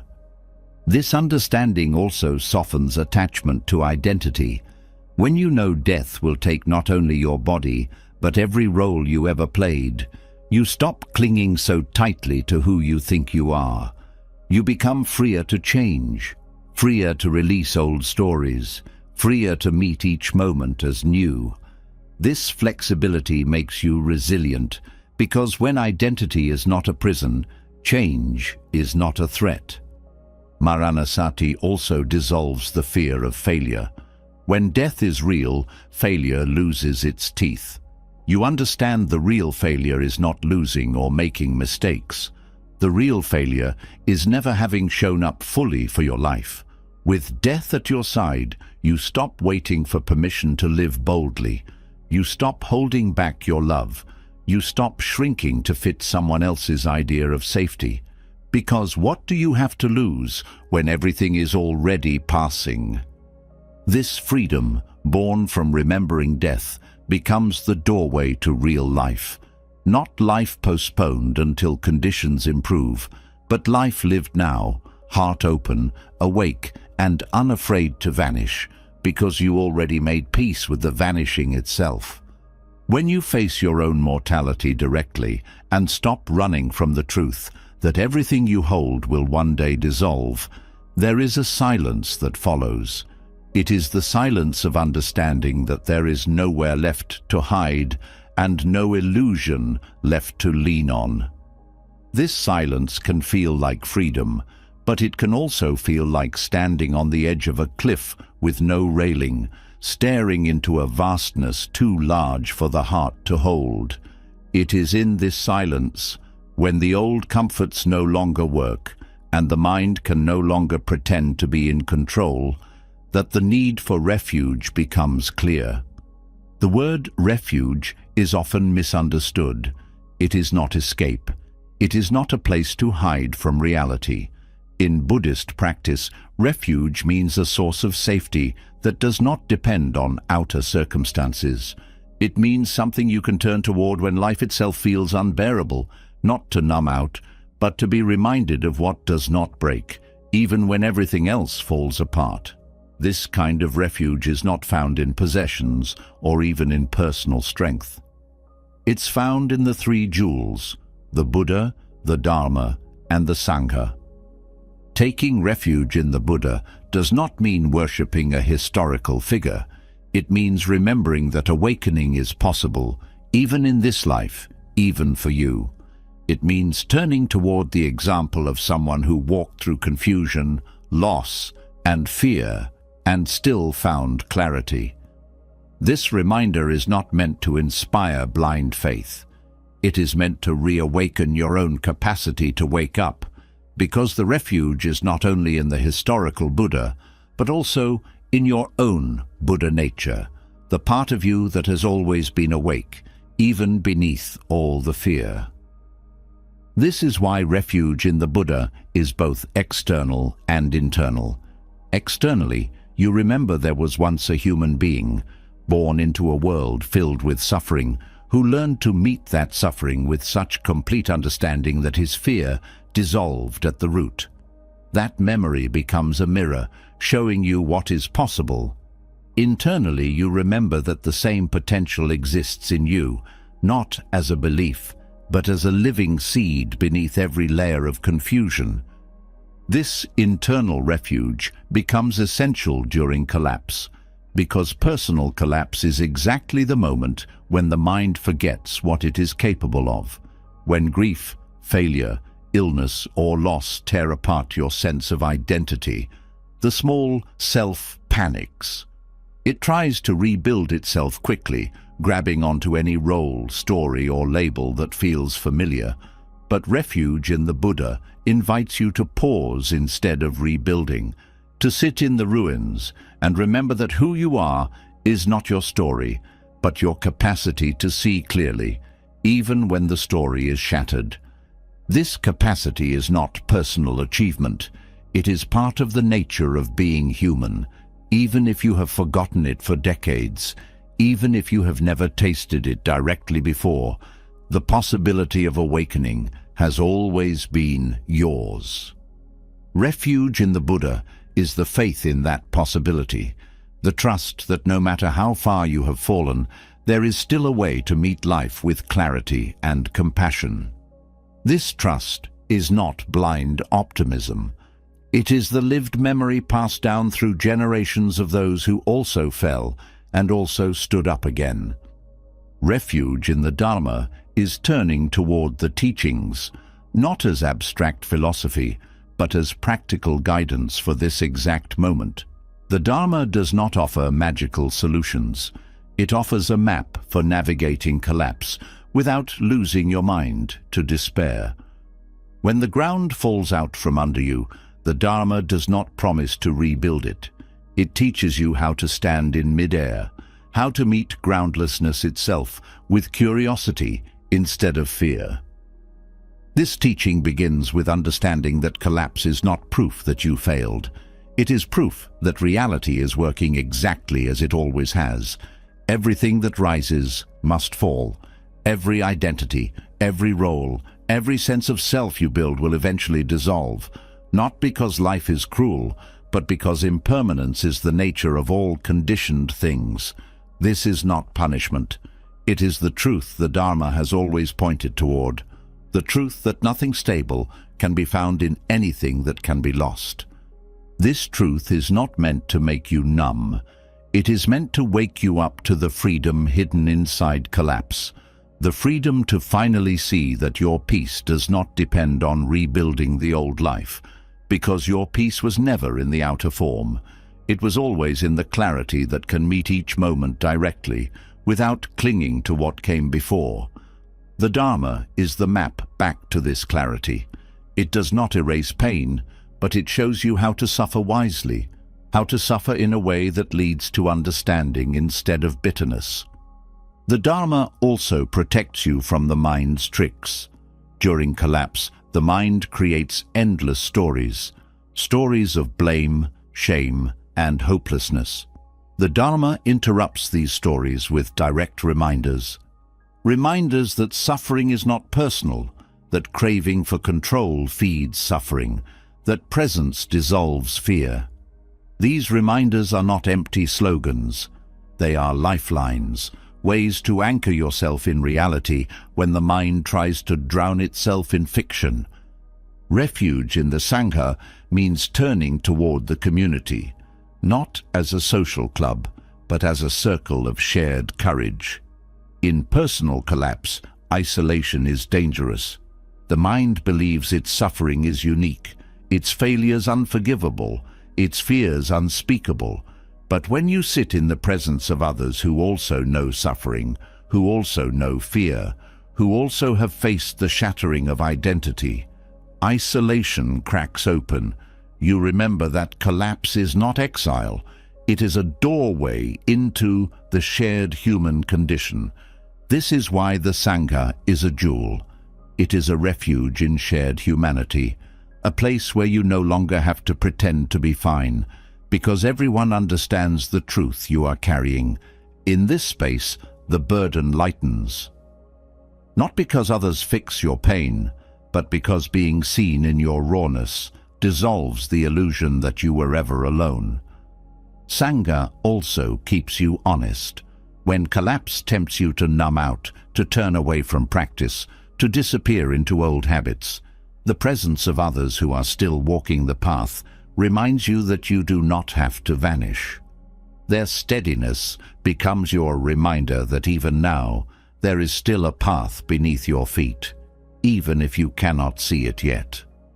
This is why refuge in the Sangha is a form of protection, not from pain, but from the mind's tendency to isolate itself in pain. When you are surrounded by others who also sit with grief, who also bow to impermanence, who also return to the Dharma when life falls apart, your own strength is remembered through theirs. This is not dependency. It is the strength of being part of something larger than yourself.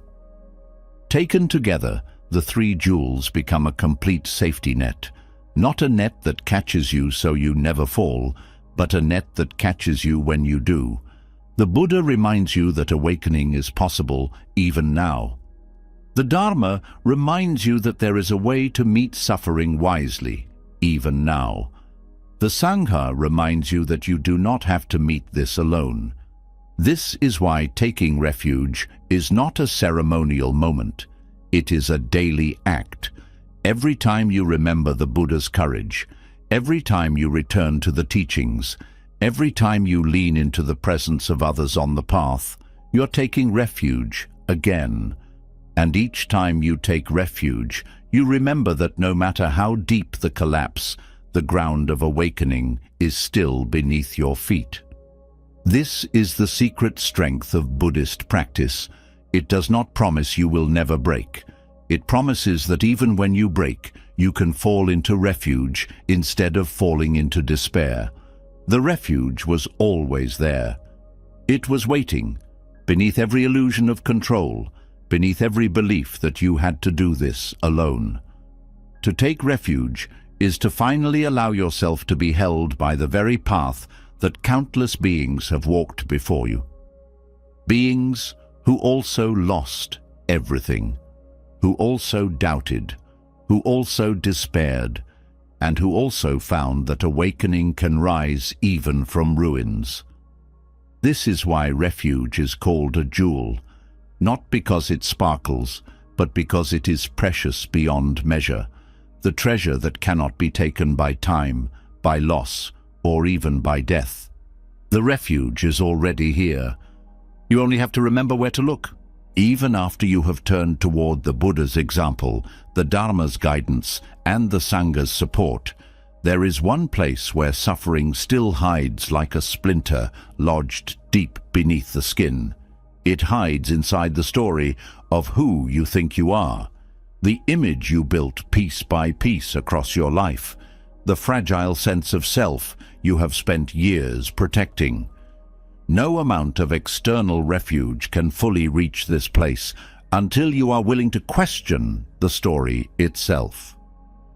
There is a quiet violence in the way identity holds on, especially during times of loss.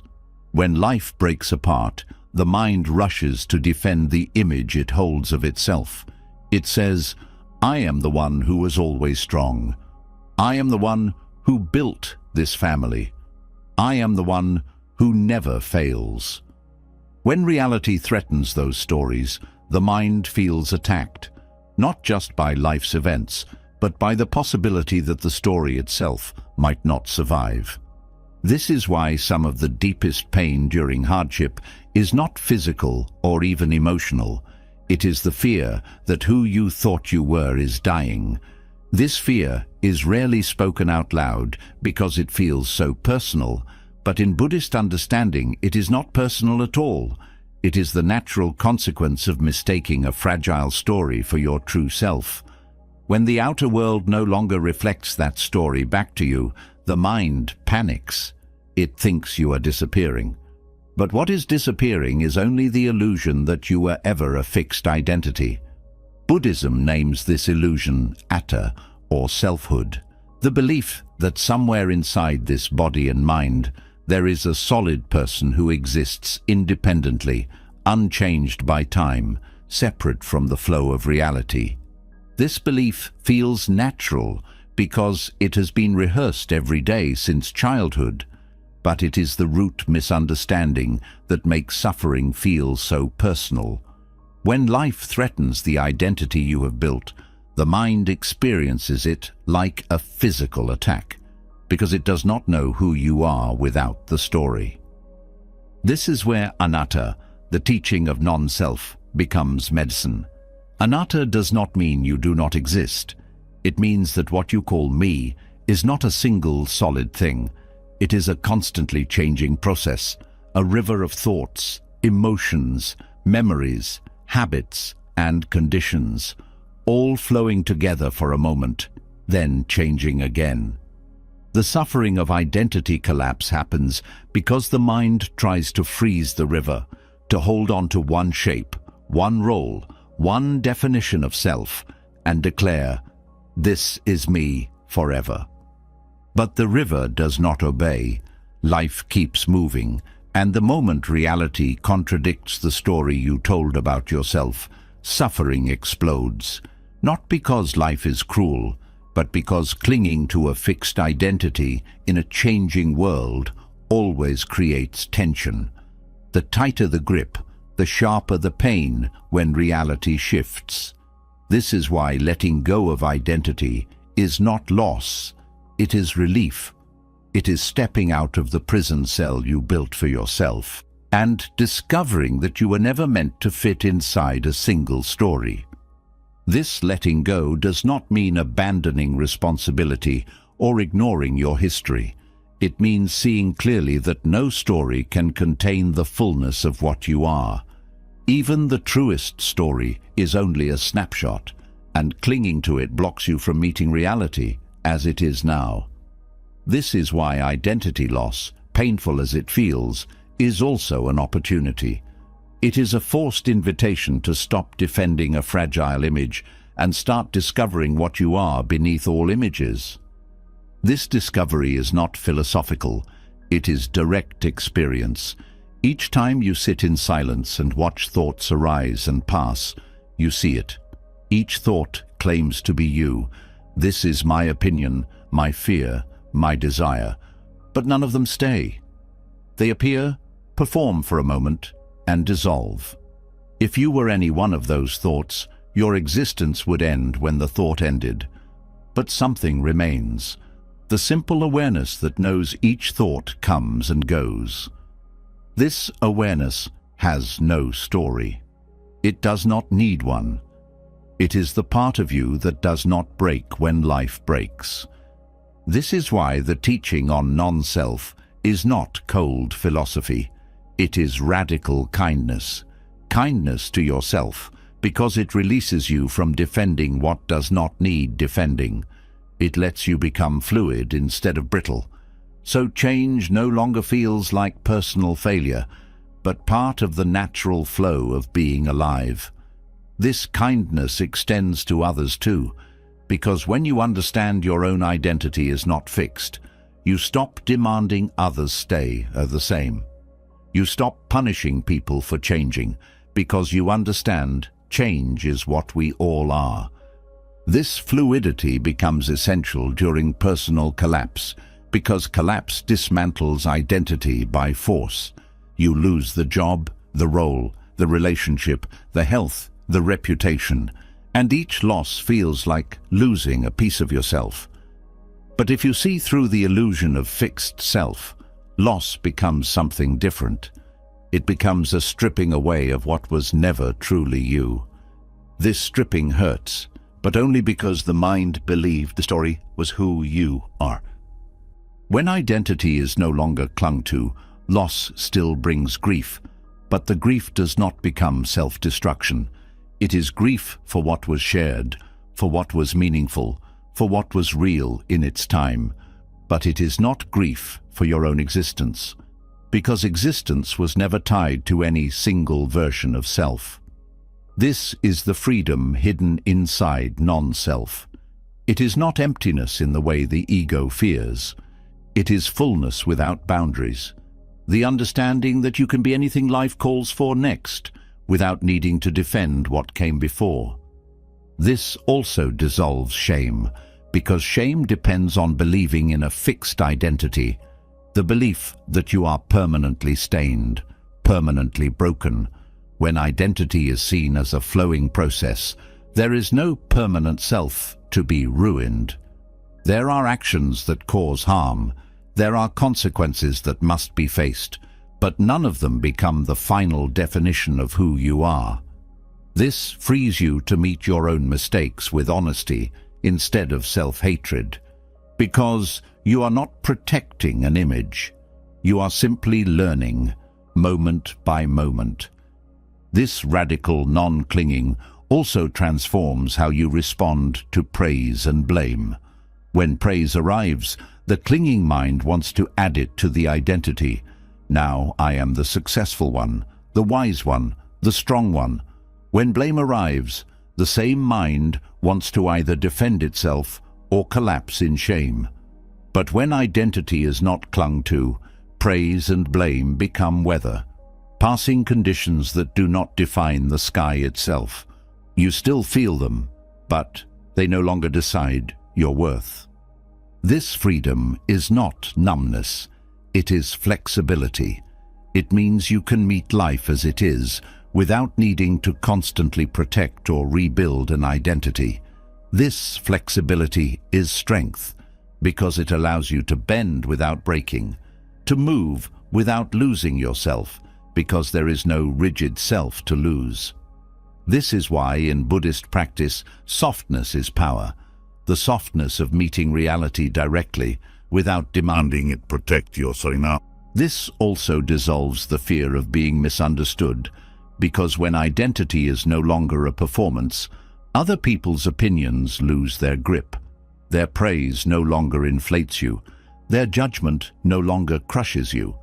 You become free to be seen as you are, without editing yourself to fit an image. This is not recklessness. It is honesty, the honesty of no longer living inside a costume. This honesty also allows for real growth, because when identity is clung to, growth feels like threat. The mind wants to defend what it already knows, but when identity is fluid, growth becomes natural. Each experience reshapes you, and instead of resisting, you allow the reshaping. This is what it means to be alive fully, not clinging to who you were, not demanding certainty about who you will be, but showing up as you are now, with nothing to hide and nothing to prove. This showing up becomes a refuge itself, because when you no longer need life to match a story, life itself becomes enough. There is nothing to defend and nothing to chase. You are already whole, not because you are perfect, but because you stopped believing you needed to be any particular version of yourself. This is the peace hidden inside non-self, not the peace of having no problems, but the peace of no longer making problems out of change. What you are is this moment's unfolding, not the story you built to explain yourself. When you let go of the story, you discover freedom was always here, hiding beneath the clinging mind, waiting to be remembered, waiting to breathe you back into life without fear. When identity loses its grip and the need to defend a fixed version of yourself begins to fall away, there is a strange silence that often follows. Without the weight of constantly protecting who you thought you were, a new kind of spaciousness opens. But within that space, something unsettling can rise. Doubt appears, not just about who you are, but about the path itself. When life shakes your foundations, even your faith in practice can feel unstable. What once felt clear can suddenly feel empty of meaning, and the methods you trusted may feel lifeless in your hands. This is not failure. This is part of the path itself. Every spiritual journey passes through these dry and uncertain places, where the clarity that once felt unshakable fades into fog. Even faith itself becomes something you question, not because you did something wrong, but because doubt is woven into the fabric of awakening. To see this clearly is the first antidote to despair, because when you understand that doubt is not personal, you no longer have to fight it like an enemy. You can meet it like a teacher. In Buddhist practice, doubt is called vicikiccha, and it is considered one of the 5 hindrances, mental states that cloud clarity and block direct seeing. But unlike the other hindrances, doubt carries a unique sting because it does not just question the moment. It questions the path itself. It whispers that practice might be pointless, that the teachers were wrong, that everything you trusted might have been a waste of time. This kind of doubt hurts more than ordinary confusion because it touches the core of what gave you strength. When faith falters, you are not just losing confidence in a method, you are losing the sense that your life has direction. This is why spiritual doubt feels so heavy during crisis. It is not simply that life becomes difficult, it is that the inner compass stops working. You cannot locate your own North Star. Even meditation, which once felt like home, can feel hollow. Even teachings that once opened your heart can sound like empty words. This dryness is not a sign of failure. It is a doorway to deeper faith, but only if you are willing to stay with it, instead of running to quick replacements. This willingness begins by understanding that faith was never supposed to be blind belief. In Buddhist practice, faith is trust born from direct experience. It is not something you are told to have. It is something that grows each time you see for yourself that the teachings work, even if only for a moment. The purpose of practice was never to build a perfect faith that never doubts. The purpose was to create the conditions for doubt, to reveal its own truth. That truth is this: doubt is not your enemy. It is your longing for something real. It arises not because you are weak, but because you refuse to settle for shallow answers. It is the voice of your own sincerity, demanding something deeper than borrowed belief. This sincerity is painful because it burns through every comforting illusion. It forces you to ask hard questions. Why am I practicing? What do I really trust? Is there something here I can lean on even when life collapses? These questions are not distractions from practice. They are the practice. They strip away spiritual pretense and force you to meet the path without decoration.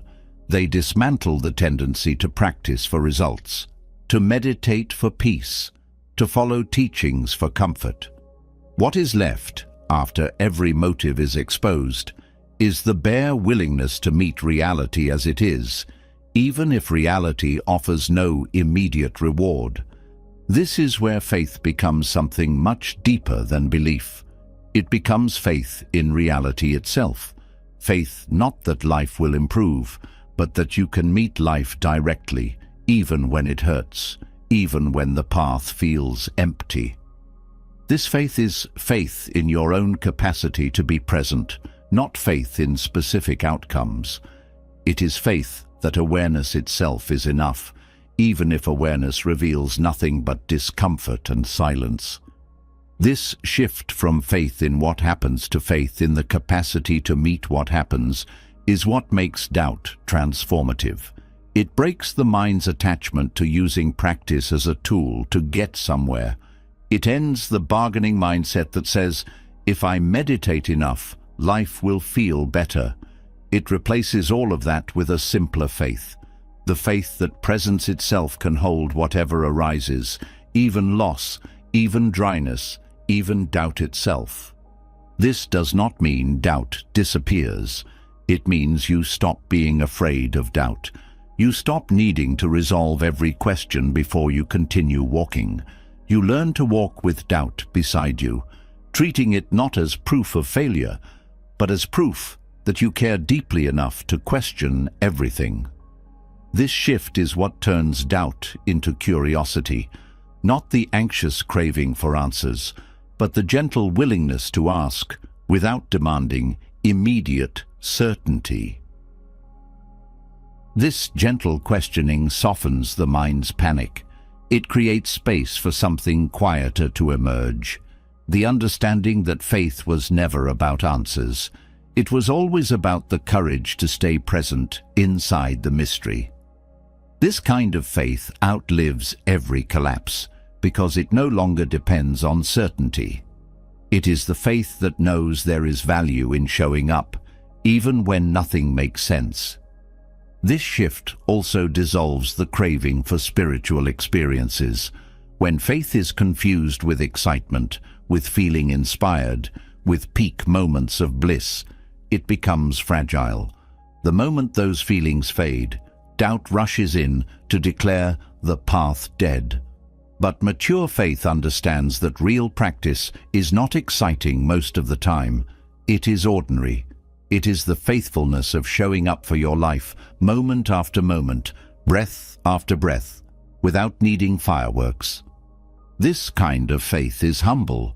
It does not need to prove anything. It does not need to argue with doubt or convert others to its view.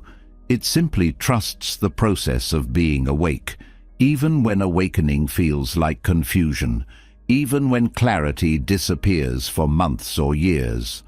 It knows that presence itself is the point, not special states, not perfect understanding, just being fully alive to this breath. This humility also protects you from spiritual pride, because spiritual pride depends on comparing your experience to others. It feeds off the belief that real practice always feels profound. But mature faith knows that the most transformative moments often feel empty. It knows that doubt itself is part of the cleansing fire, burning away every layer of pretense until only what is real remains.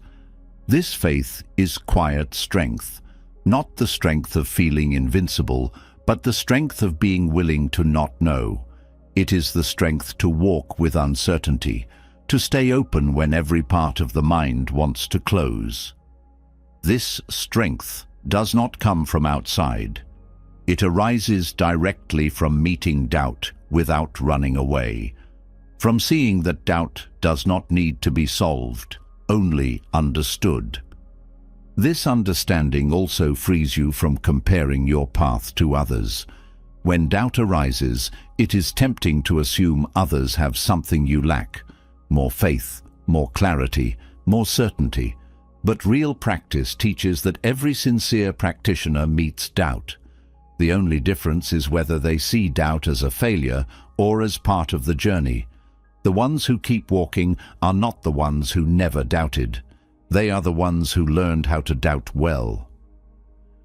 Doubting well means not hiding from questions, but also not demanding they be answered right away. It means keeping the heart open, even when the mind is full of uncertainty. It means continuing to practice, not because you know it will work, but because something in you remembers that presence itself is valuable, even when no reward comes. This is why the Buddha never asked for blind belief. He asked for direct seeing, and direct seeing requires walking through doubt with eyes wide open, not rejecting it, not dramatizing it, just meeting it as one more aspect of reality. This direct meeting is what makes faith resilient, because it is no longer a fragile belief. It becomes a trust born from seeing that even doubt itself can be held with compassion. When faith falters, what remains is the choice to stay present anyway. That choice is faith, not faith in answers, not faith in outcomes, but faith in the power of awareness itself, even when awareness meets nothing but silence. This is how doubt becomes the gate to unshakable trust. The trust that awareness, even when it holds doubt, is already enough. After walking through every teaching, every piece of ancient wisdom, and every tool that Buddhism offers for difficult times, one truth becomes impossible to ignore. Strength was never about avoiding suffering. It was always about how you meet it. This path does not promise to erase hardship, and it never offered shortcuts to happiness. Instead, it opens the door to something deeper, the ability to stand fully awake inside your own life, even when it trembles beneath your feet. From emptiness that dissolves attachments to karma that teaches you to stop fighting the storm, from the courage of the Bodhisattva path to the practical map of the Four Noble Truths, from meditative endurance that anchors the mind to the wisdom of walking grief itself into the earth. These teachings are not decorations for peaceful times. They are survival skills for the heart, designed for moments like these, moments when life breaks open and leaves you with nothing to hold on to but your own awareness. And even then, Buddhism reminds you that you are not alone. Refuge in the Three Jewels stands beneath every collapse. The paramitas become tools you can grip when you forget your own strength. Non-clinging frees you from the weight of false identity. Death contemplation strips away fear, and when faith falters, it is the path itself that gently guides you back.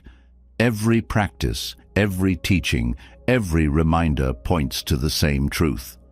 You are stronger than you think, not because you can control life, but because you can meet it fully as it is. So now it's your turn. What teaching spoke to your heart the most? Which lesson feels like the one you needed right now? Leave a comment below and share your voice, because wisdom grows deeper when it's held together, and your story could be exactly what someone else needs to read today. And if you want to keep walking this path together, make sure you subscribe and turn on notifications, because this journey of inner strength is just getting started. And the next teaching might be the one that changes everything for you.